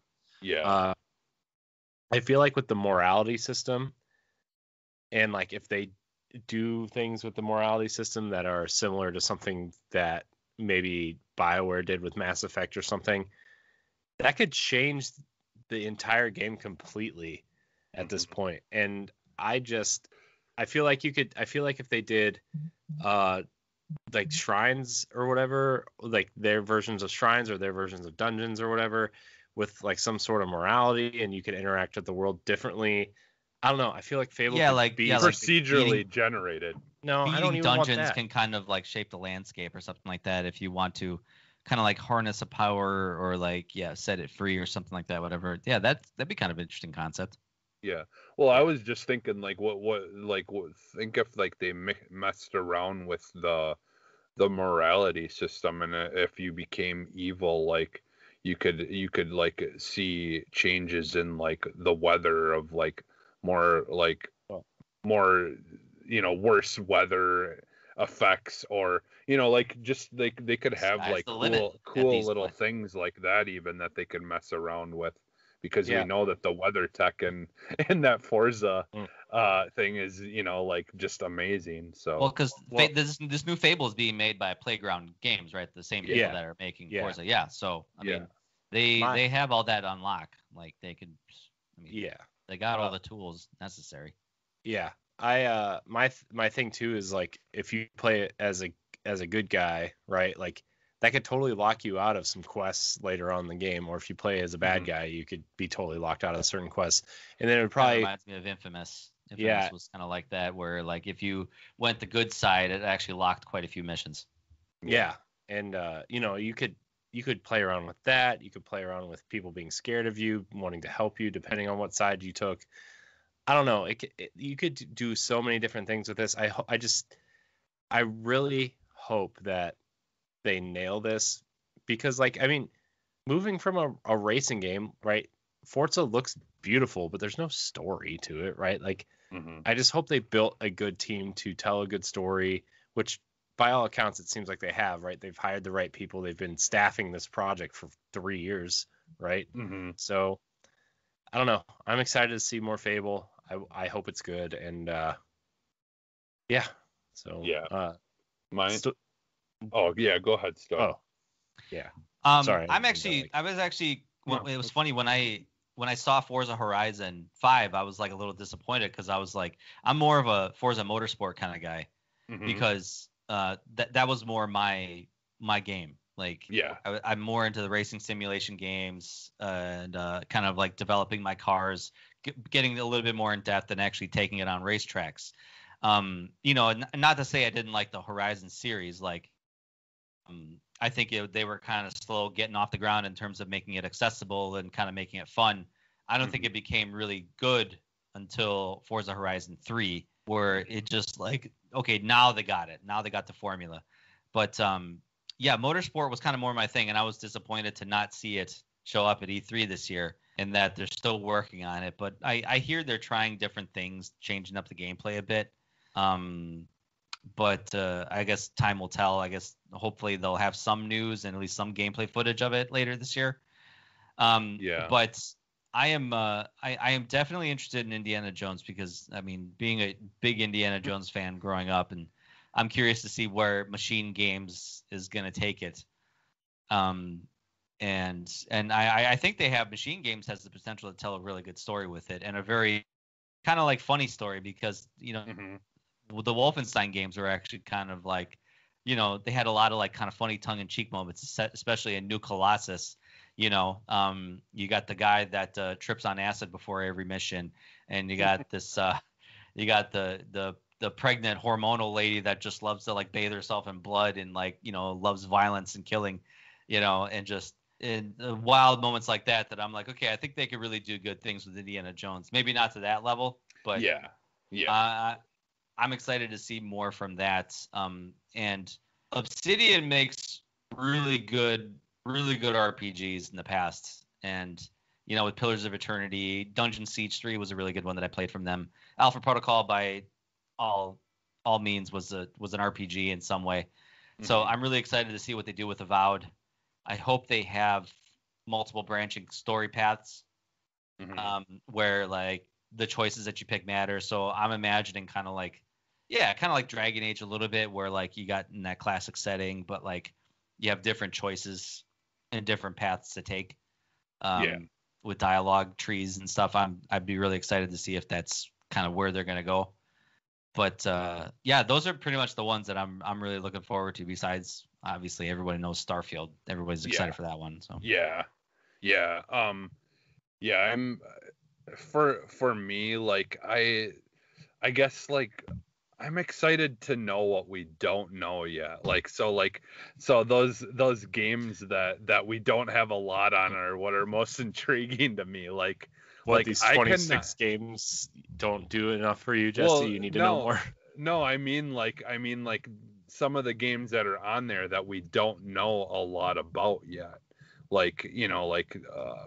A Perfect Dark, I'm really excited to find out what that's gonna be like, what they're gonna do with that. I'm really surprised it's gonna be first person. I thought they were gonna go like third person. Well, Ubisoft's not making a Splinter Cell. Yeah. Konami seems to be done with Metal Gear for the most part. Like, this could have been their chance to be like, hey, we're bringing the stealth genre back, right? It's a big budget quadruple A. It's on Game Pass, right? So we're not worried about selling 6 billion copies. Like, this could have been it in like a gadget-based stealth action game, and I'm just like, oh man, first person. I wouldn't be surprised because I think the Perfect Dark Zero had a blend of first and third person viewpoints.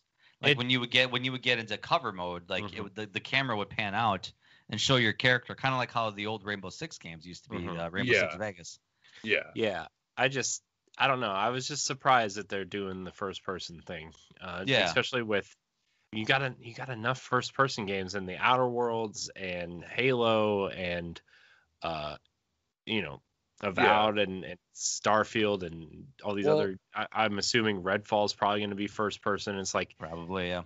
I feel like you got enough first person. Like, this could have been their chance to be like, we're changing it up. People have fond memories of that first game. It's 20 years old at this point. Perfect Dark Zero didn't blow anybody out of the water, so here's our chance to take this beloved IP that really only has one good entry and switching it up. And isn't that weird? Yeah. I mean, the thing is, though, that laptop gun is in there. The laptop gun, yeah.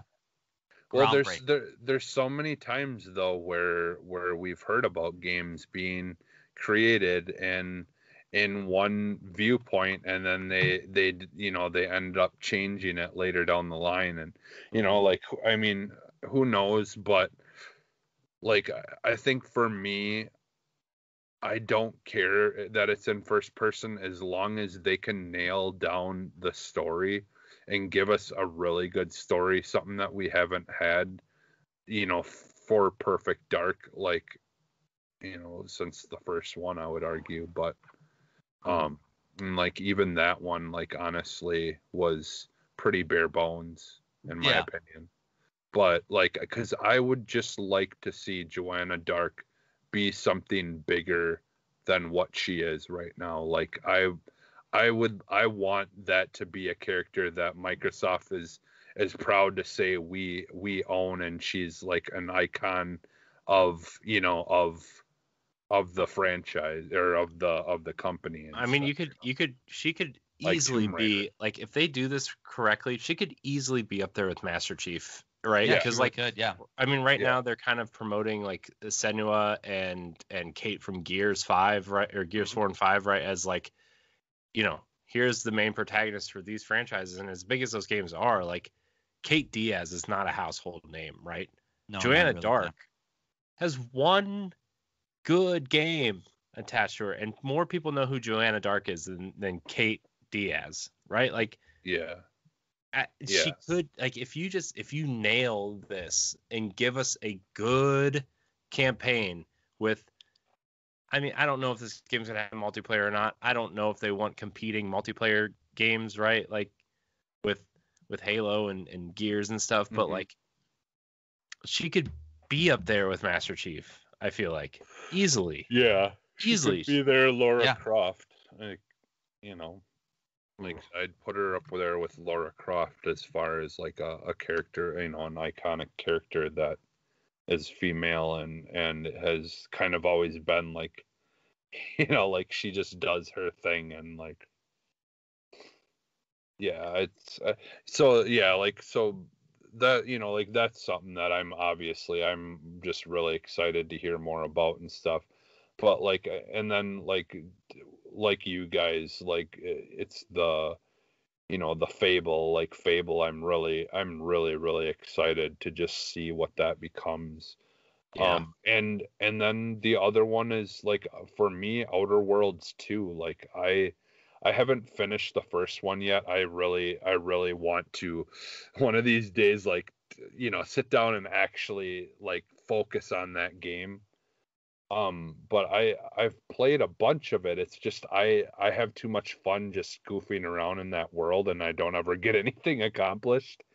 But I mean, I'm it's fun. It's yeah, definitely gets crazy like the closer to the end you get. So yeah, it's yeah. it's definitely unique in a way. Yeah, and the story, like how you pick whether you choose people's sides, and like I'm just all for them making another one of those, and because I'll be honest, that game ended up being my Fallout. Like I've Oh bought and yeah. I've bought and I've played every single Fallout, but I just never really they never really truly knocked it out of the park for me.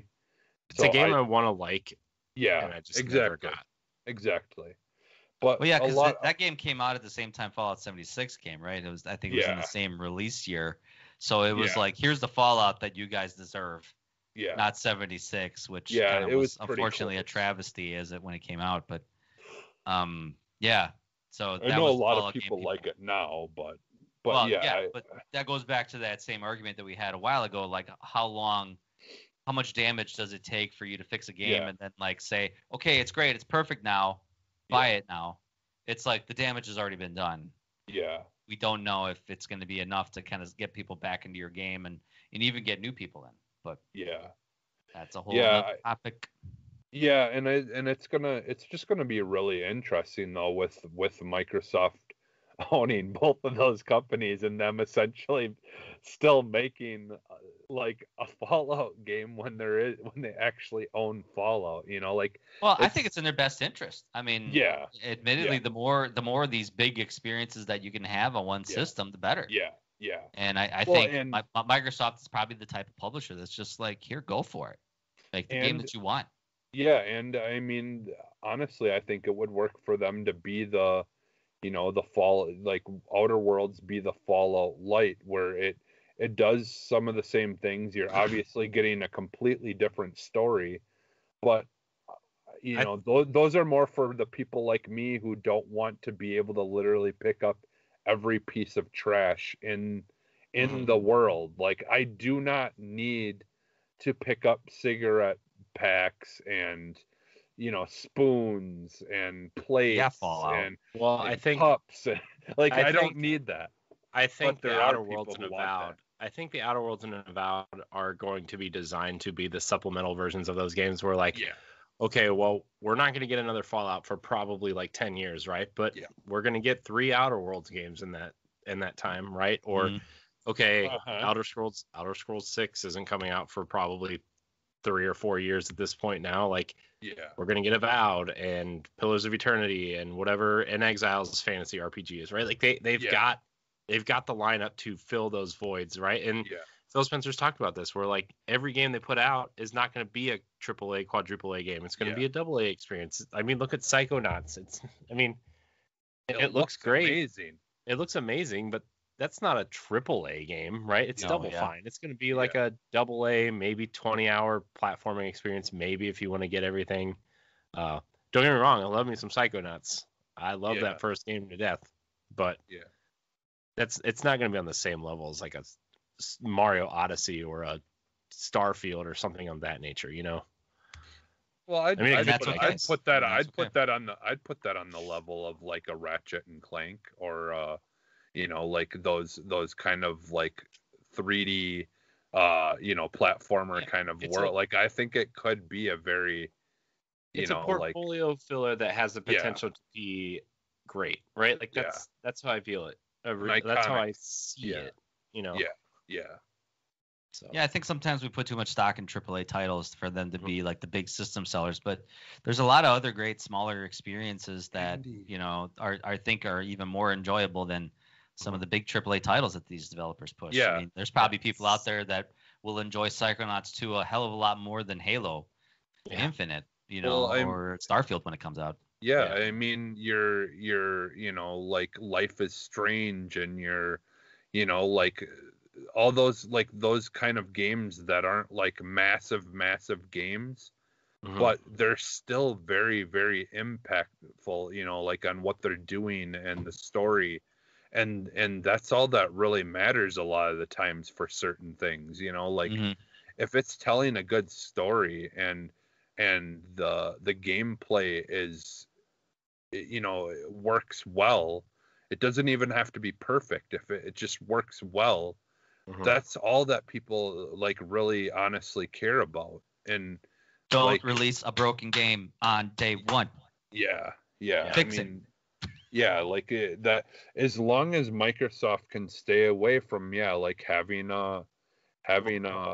something like really bad come out when it shouldn't, which they decided not to do with Halo. And could you imagine if Halo came out last year? Could you imagine if Halo that would have killed the franchise? I think that would have killed it. They would have spent the whole year and a half fixing it, and the damage would have been done and irreversible. I feel like it would almost kill the Xbox brand at that point. That too. Yeah, it would have killed all the goodwill that people have for the brand. It would have killed all of everything they've been building with Game Pass and everything else that they're doing. Like it would have just crushed it. Like I hate to say that, but a lot rides. Right. Well, Halo is one of the only franchises you look at and say, this entry needs to be perfect or that franchise will die. Like it's I can't even name another franchise right now where if Halo is even less than perfect, like even if it's like an 8.5 or a 9, right? Like that franchise is not. I don't know. I just because imagine if they made a kind of like a first party like Super Mario game, like a big huge adventure game. Like imagine if Super Mario Odyssey came out to be a broken mess of a game. That would have killed Nintendo for sure, because when you think Nintendo, you think Mario. When you think Xbox, you think Master Chief. Yeah, but Nintendo has a lot of supplementary titles like Zelda and Animal Crossing and Mario Kart, and I still feel like Xbox isn't on that level where people look at their supplementary franchises and say this can hold the box up. Like I still think Gears is Xbox's best franchise personally, especially in the last 10 years, right? Especially in the last 10 years. But I don't feel like it's on the same level as Halo in a lot of people's eyes, and it's just you can only do so much with Gears and Forza, right? Like you can only do so much. Halo is the franchise that built Xbox, so Halo needs to be perfect for Xbox. Yeah, absolutely. And I think that's the thing is like really, I think honestly that's what's going to be crucial about these next couple of years for Microsoft. Is I do think that a lot of those games, their games and stuff, do have the potential to get to that point of them being in there. It's just they, like they're, like say what you will, like, I liked a lot of the aspects of Halo 5. The story was not there. I played through that story 3 times. I still don't know what happened. Yeah, I actually like the story. I mean, the mystique behind it, I guess, and the all the different characters. I don't know. See, I liked the whole idea, the whole concept of the story. I like the idea of her being corrupt and it, like throwing things into kind of a mess. Like I really love the idea that. Yeah. But see, that's the thing is I wish they would have made a fully recognized, realized story of that and actually finished it all in that game. Like I feel like Halo 5 should have been the Master Chief story and the Cortana story, and then the stuff with Locke should have been an ODST style, standalone DLC, or that's kind of how I feel. Yeah, right? Like I don't mind there's that a lot of stuff going on. I don't mind that you play as other characters in Halo, right? Like I actually think Reach and ODST are, not so much Reach because I didn't really finish it. I played in the multiplayer though. I really like the multiplayer for the most part. I like the jetpacks. But like Halo is such a big universe. Why wouldn't you explore these other characters and these other side stories and whatever? Yeah. But like I still feel like the numbered entries should be about Chief and Cortana. Like that's how I will always feel. If you want to do a spin-off Halo game, fine. Just don't put a number on it. And I think that was, I don't know. I know that game had a lot of development problems and they were changing leadership roles and everything during that time, and they had to get it out, and they kind of hit the reset button on Xbox during the development, and they just had to get it out, whatever. But I still feel like Halo 5 needed to focus more on Chief and Cortana, and it just did not do that. Mm-hmm. Yeah. Which I think they're going to do that. I think they're going to make up for it in Infinite. I went from being really I think so too. Yeah. I went from being really worried about Infinite to being really excited and pumped to play it. Yeah, the same here. Like you, I've been jumping into Halo 5 multiplayer, just playing that because I just absolutely love that Fiesta Battle Royale mode. It's so fun. Yeah, but so fun.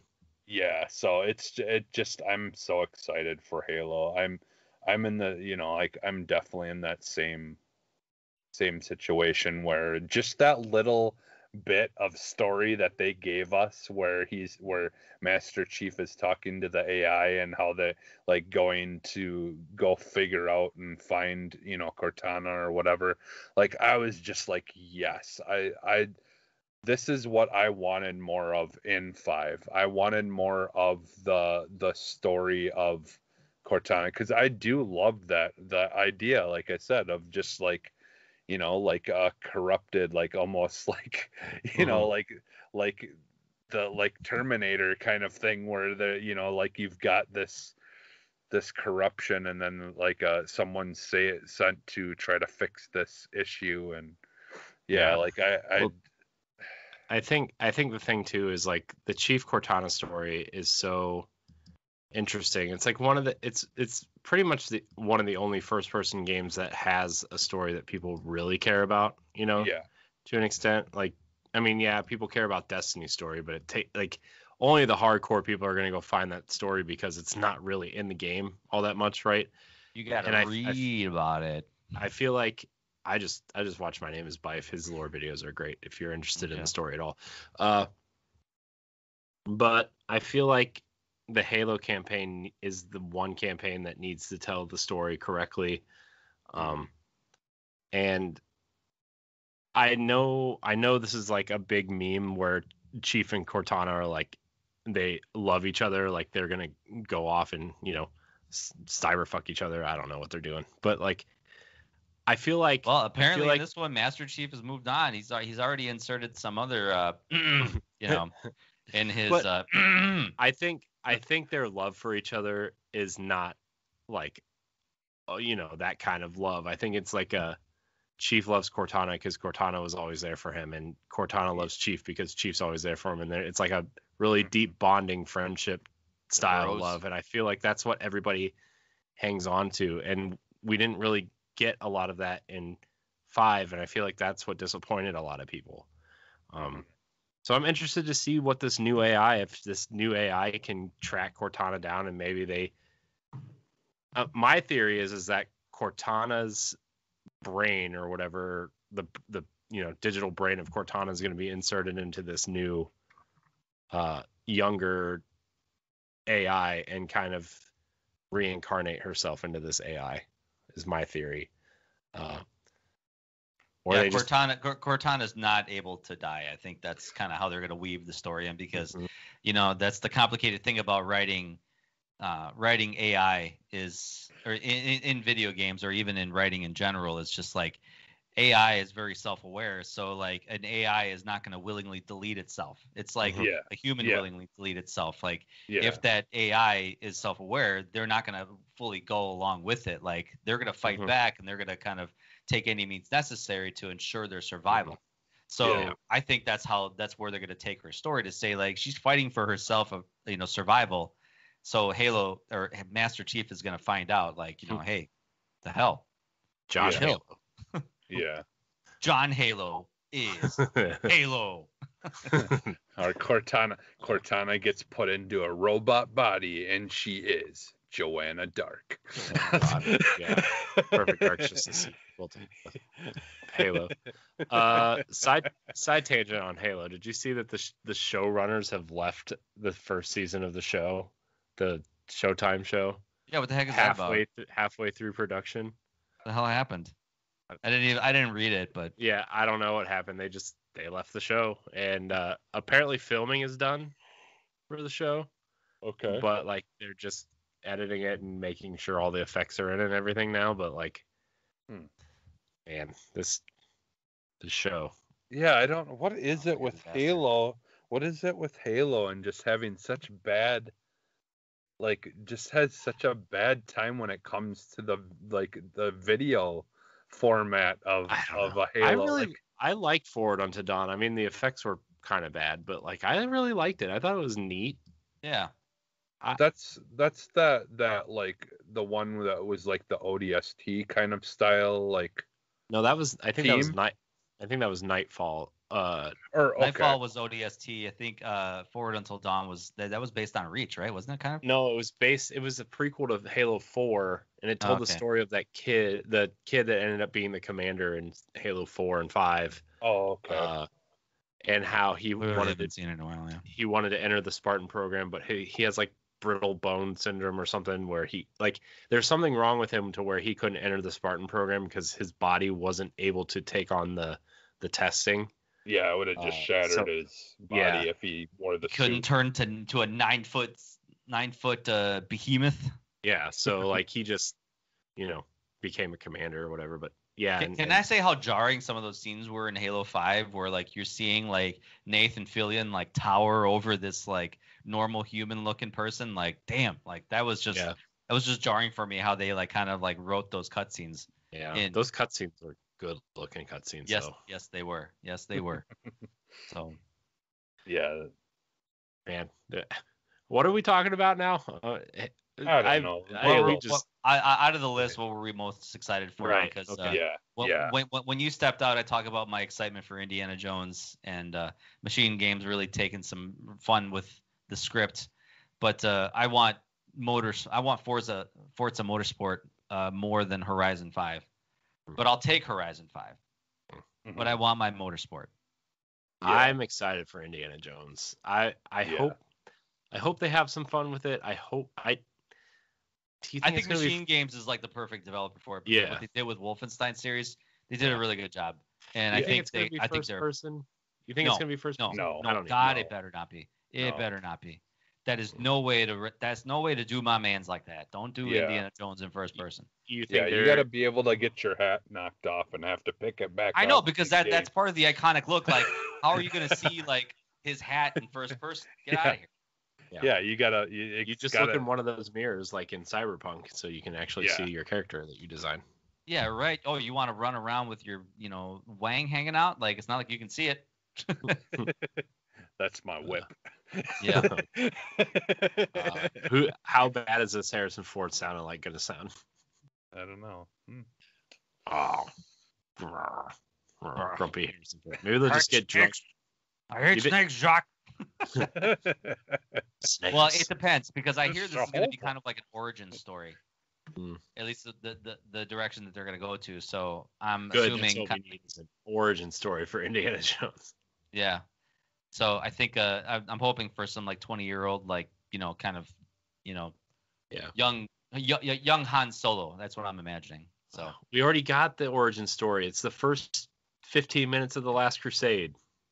But River Phoenix is dead. He's not here. It's fine. No matter how much we want him to be here to do Indiana Jones right. But There's the thing is there's so many stories and so many adventures that he had went on that weren't touched in the movies, but we know that that exist in the world, in the universe. That's the thing. When I was a kid, I mean, there was a whole TV series on the Young Indiana Jones Chronicles. Young Indiana Jones. Yeah, I read a bunch of those books. Like, so there's a ton of content that they could throw in there. Yeah. They better put that on Disney Plus when Indiana Jones 5 comes out next year. Just the Young Indiana Jones Chronicles. Yeah. Although I think those movies are still on Netflix. So. Oh, they are? Okay. Yeah. Yeah. I wish Disney cared about Indiana Jones as much as they care about Marvel and Star Wars. Yeah. God, well, it doesn't sound like Disney cares about Star Wars much anymore. But yeah. Are you kidding? They're making like 15 shows. Yeah, I know, but I guess I'm thinking like mainline movies. I'm probably going to be abandoning that for a while. well, honestly, what they need to do is they need to abandon. Yeah, they just need to. They need to wipe their hands of the old, characters. Jesse, the Bucks won. Yes. I literally have you guys here on the side of my screen, and then I have the Bucks score right here. So, I'm sorry.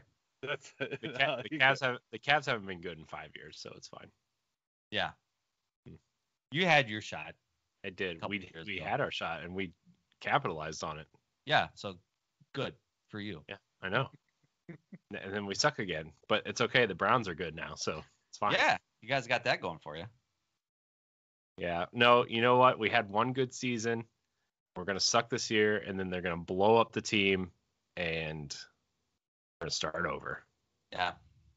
You know what you should do? You should do kind of like what European soccer leagues do is like get some rich oil tycoon to buy part of your team, and then just A rich oil tycoon does own the Browns. Okay, you need another one. they own like a trucking company or truck stops and like a line of gas station or something. Is it the Flying J? Is that who owns your team? Yeah. See, that would be beneficial if all of a sudden the Packers got picked up by Quick Trip. All of a sudden the guy that owns Quick Trip or something like that comes in. For those that don't know, Quick Trip is our little convenience gas station store here. But yeah, mostly like Wawa or Sheetz. Sounds like. I guess, yeah. It's like a 7-Eleven, but better. Yeah, but better food. Yeah, their food is top of the line. It's as good as you can get in a gas station. Yeah. In the Ohio, Pennsylvania area, there's a place called Sheetz where you can. It's like gourmet food at a gas station. Yeah. You're like, oh my gosh. Yep. Same. Yeah. Quick Trip. Yeah. But I mean, Xbox is to go back to Xbox, I guess. But I mean, I think over the next couple of years, I think they're going to kill it in exclusive, and I think PlayStation's going to be kind of lacking behind. Because I mean, depending on what they show in their showcase, I think it should be coming out in July. Yeah. I mean, they got to come out guns blazing, like to really impress us, because what Microsoft showed us is pretty damn impressive, and Sony's got to come up with something hugely substantial, like. I mean, the thing is like all their big hitting games are coming to PlayStation 4 also. Like that's right now, yeah. Like they're So both of them are taking the opposite direction of what they originally said, right? It was like Xbox said that they were going to support the Xbox One for like a year and a half after, which, to be fair, they've done that. They're going to do that by the time Halo comes out, and a couple other games probably after that. But they're doing. They're in a position though where they can do it in a unique way, because I know with you being able to play Series X games on your Xbox One, which is a really smart way to get around that, right? Like I really feel like that's a smart way to ease people into next gen, get people the games that they want to play without having to invest, right? Like I again, with Game Pass and the smart TV app or the app on your phone or the Game Pass app on your previous gen console, I don't have anything bad to say about it. I just don't. I don't have any critical, and I don't know. As somebody who's been really critical of Xbox in the past, I just don't have that. I just don't. Yeah. And I feel like PlayStation has decent exclusives, right? But like they don't have a way to compete with Game Pass or the cloud, right? Like PlayStation Now still streams old games at 720p, right? Like nobody wants that. I'm sorry. I tried to play God of War Ascension through PlayStation Now. It's not good. No, it's not. Well, It's you know, not good.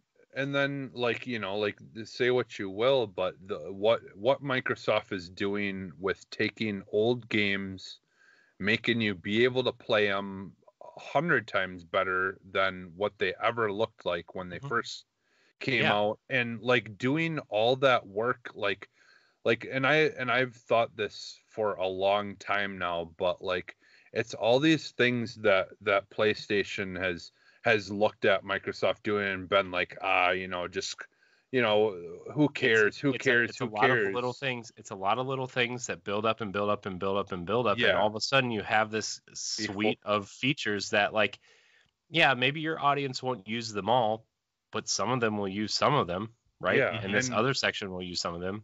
You know, like I think backwards compatibility stuff is like, yeah, now that I can play them, like I looked at this infographic the other day of Ubisoft. You can play the full series of games on Xbox Series X, right? Assassin's Creed, you can play the entire series from start to finish on your Series X. Yep. You can play every single Splinter Cell game from start to finish on your Series X. You can play what was the other one? The Rayman games from start to finish. Prince of Persia from start to finish. Like South Park. Like all these games are the entire series of these Ubisoft games are on. Far Cry was another one. The entire series from Far. And a lot of them have performance boosts too. Yeah. Like, you know, they'll put up like 60 frames a second. Well, you know, 4K upgrades and stuff to them. Like not even like just.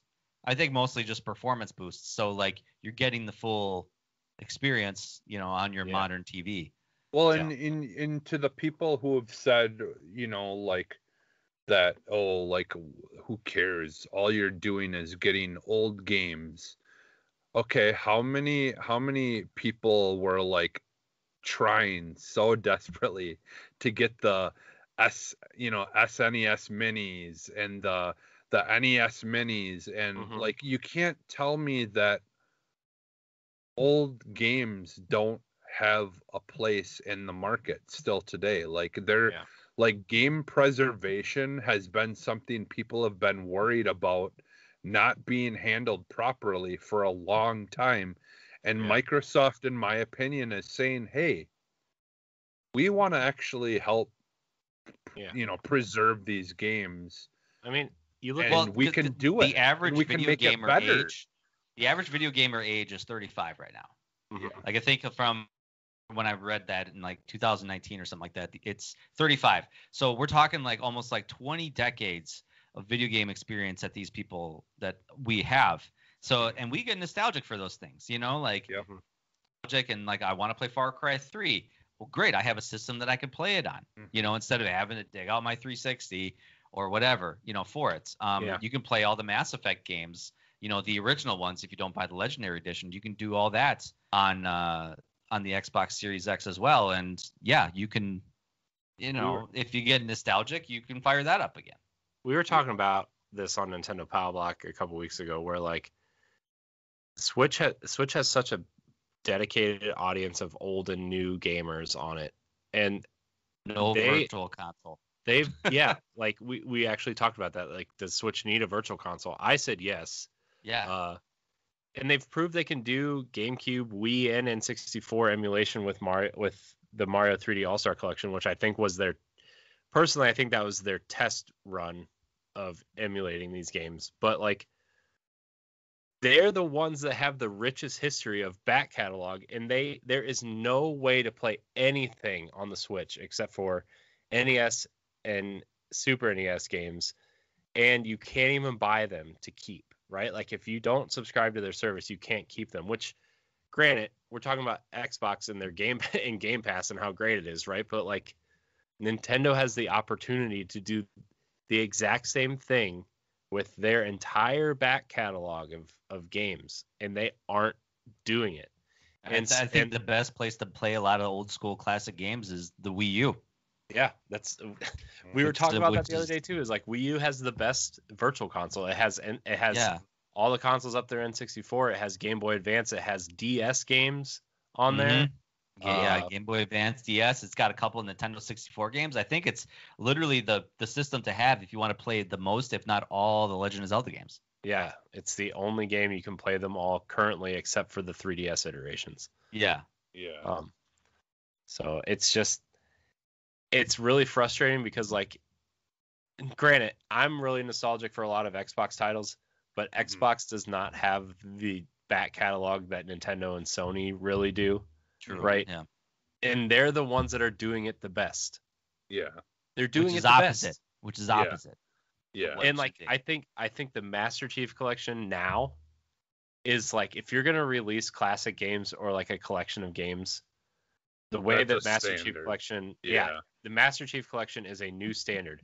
Give me a hub, right? We were talking about this a couple weeks ago for like a Gears of War Marcus Phoenix collection or whatever, where like, give me a hub, right? You can play all the multiplayer maps, right? You can play 6 versions of Gridlock. Nobody really cares.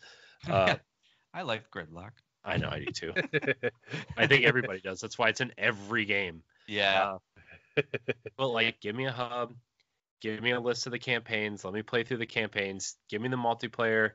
Maybe you adjust the multiplayer to run more like Gears 4 and 5 instead of like Gears 1, 2, and 3. Like, maybe give it a fresh upgrade or whatever. Like, just let me play all these games in one spot, right? These classic games that we've loved. Like, I love Gears. I don't want to play I don't want to have to close out, open a 360 version of the game, play it at 30 frames. I still think a Marcus Phoenix collection is coming, right? I think it's going to include 1, 2, 3 in Judgment. I still think that is coming probably sometime next year, but like, especially since I imagine we're going to be waiting a while for Gears 6. Yeah, because I think they said their new IP is coming first. Yeah, because they've literally made no mention of it at all, and they like teasing, upcoming games. But yeah, they've literally made no mention at all this summer. Yeah. Well, we usually only go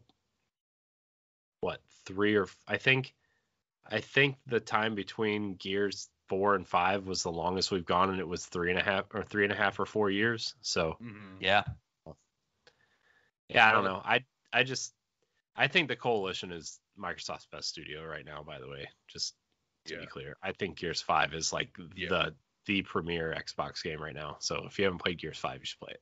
Oh, yeah, absolutely. Yeah, I mean, I think what they did to change the formula and still make it a Gears game, was just amazing. I thought they opened. What do they call those? Like those trip skis or whatever? Yeah. Amazing. I think the open world concept, like the open hub areas, was an interesting concept. Yeah. I think they could do more with that if they took a little bit more time. Also, well, that's where I think Halo's gonna go. Yeah. Because I talked about this, like, what's the direction? Well, we talked about this on one of the E3 episodes where that's where I think it's gonna go, is that it's gonna be a big open hub world area, but you're going to go there to knock out this station. You're going to go there to knock out those guns, or you're going to go there to shut down the computer system, or go explore in that cave down there to see what's happening. Yeah. That's where I think it's going to go. Well, yeah, you could like see a world where there's a war going on. Yeah, you're just kind of hopping in, similar to like what you see in like a Marvel movie when you have like there's stuff going on and then, the superhero comes and joins the fight. And of, brings things back under the control and then moves off to another, battle or whatever. Yeah, I agree with you, Stoy, though. Like, I think like there's going to be it's going to be a linear story, but the main beats are going to be linear, and then the stuff you do in between the main beats are going to be like, you're going to get story elements out of those, but they can kind of happen in whatever order. You're still going to get to the same point. Yeah, and a lot of it may even be optional content, like, this is an optional cave to explore to get things, or even just to maybe expand the story a little bit and maybe introduce some new characters, but definitely not imperative for for you to complete your main mission. But yeah. I'm just excited. I can't. Man, sky's the limit for Xbox, dude. Like I said, I think over the next, I think, they're gonna Xbox is gonna pull down their pants and say, "Look at this," and that's it. And that'll end the console wars. That's what you call big dick energy. Yes, exactly. Well, and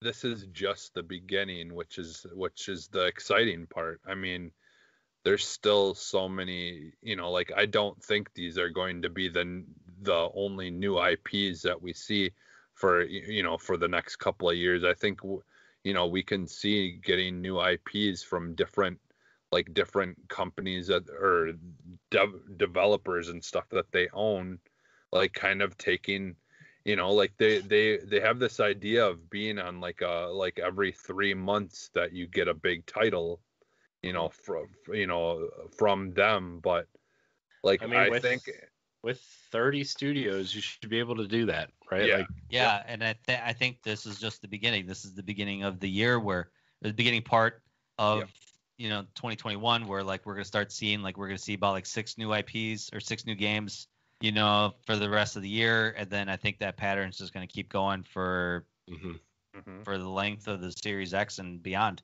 Yeah. Mm-hmm.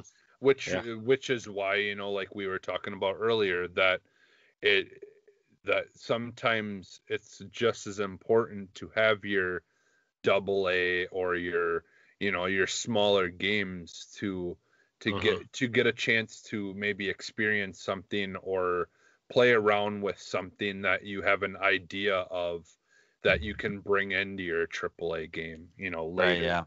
Right, that's kind of always been the secret behind developing, is these smaller games are a lot of the times just a test bed for an idea that they want to do in their bigger games. So Sunset Overdrive, was a lot of that stuff went into Spider-Man, that was kind of a test bed. So it's well, even a Link Between Worlds was a test bed for Breath of the Wild. Yeah. That was a small 3DS title, a great game on its own, but definitely a test bed for what they put into Breath of the Wild ultimately in the end.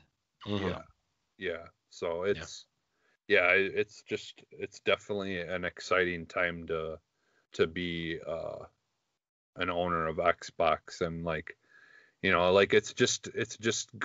it's exciting to be. You know what? I'm gonna call Phil Spencer right now, and I'm gonna ask him where my money is. I mean, just come on. It's just exciting. He's got to pick up this time. I've left him 10 voicemails last week. Just Skype him in. Yeah, that's right. Where am I? Yeah, this is Microsoft owned app. What the heck? Yeah. Isn't there? Sorry, we're not using Teams. He's not coming in. Oh, come on. Isn't there a Phil Spencer button? Yeah, that's what I was just gonna say. Immediate on-demand Phil It's just Spencer? this big button down there where it's your microphone, your camera, the end call button, and it's just a button with Phil's face on it. You just click on it. It's disguised as Clippy, but it's really Phil Spencer. God. Oh, Clippy! Don't make fun of Clippy. I'm not. I'm just saying that. Don't say anything bad about Clippy, okay? Clippy will find you. I'm surprised we never got a Clippy game. What if Clippy was their Mario? I think that was a missed opportunity. Yeah. He's the first DLC character of Killer Instinct 2. Yeah. Yeah. He can bend into anything. God. Yeah, I'm just excited to hopefully see competition, between the consoles of them pushing each other to come up with better ideas, that's something that.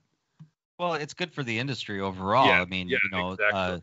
The competition, with Xbox 360's dominance over PlayStation 3 in the early parts of the console cycle, that kind of drive pushed Sony to be what it is now. I mean, if they had just kind of rested on their laurels and just kind of coasted on by, PlayStation 4 wouldn't have been the big hit it is now.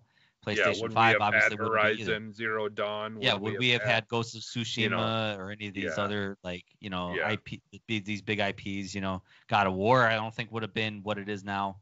Yeah. I don't think they would have taken those liberties. But yeah, I mean, this is only good for the industry.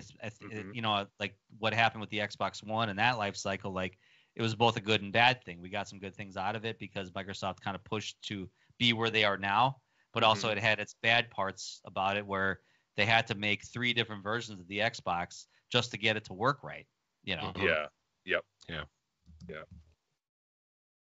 So all right, yeah, I think we ended on that. Now that we've ran like almost 3 hours. Oh God, has it really been that long? I don't think so. I think it's been about like 2 hours or something. But well, yeah, I mean, we did talk for like a half hour at the beginning, Yeah. so yeah. Okay, so yeah, like 2 and 2:15. But all right, so yeah, let's throw up the X one last time.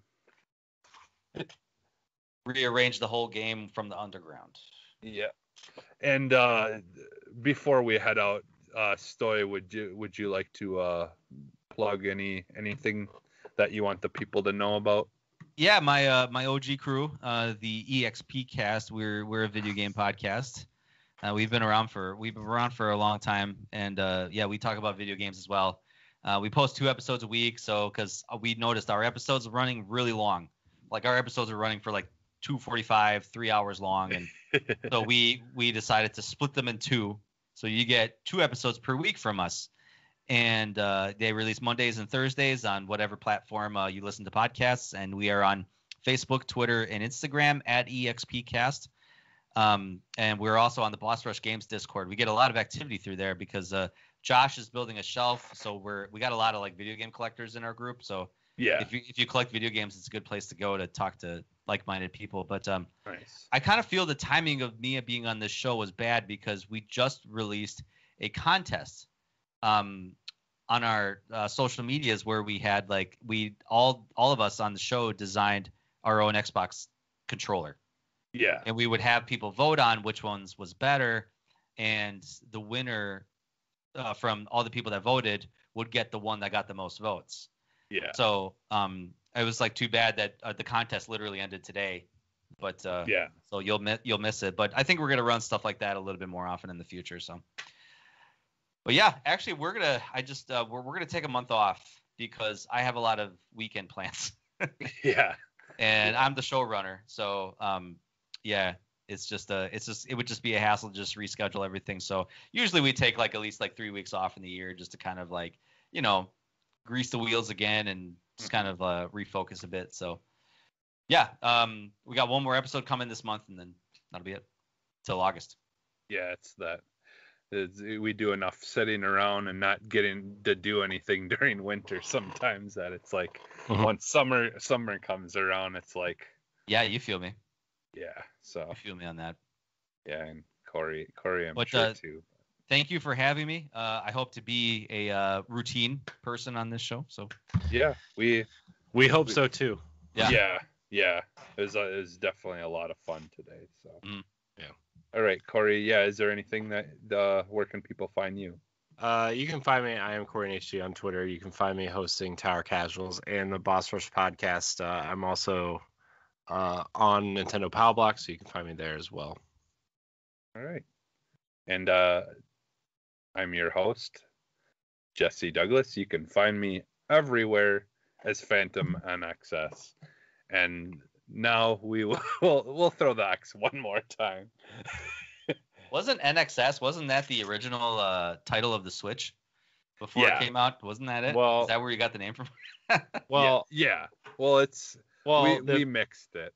Well, the original show for the Boss Rush podcast, we called it the NX show because we didn't really know what to call it, and we were merging Nintendo Power Block and Arsenal X. So yeah. Oh, okay, that makes sense. Plus it was like a play off of that too. So. Yeah. That's fair. The Nintendo Xbox show. And then as soon as Jesse changed his name, we changed the name of the show. So yeah, which is fine. I still like NXS.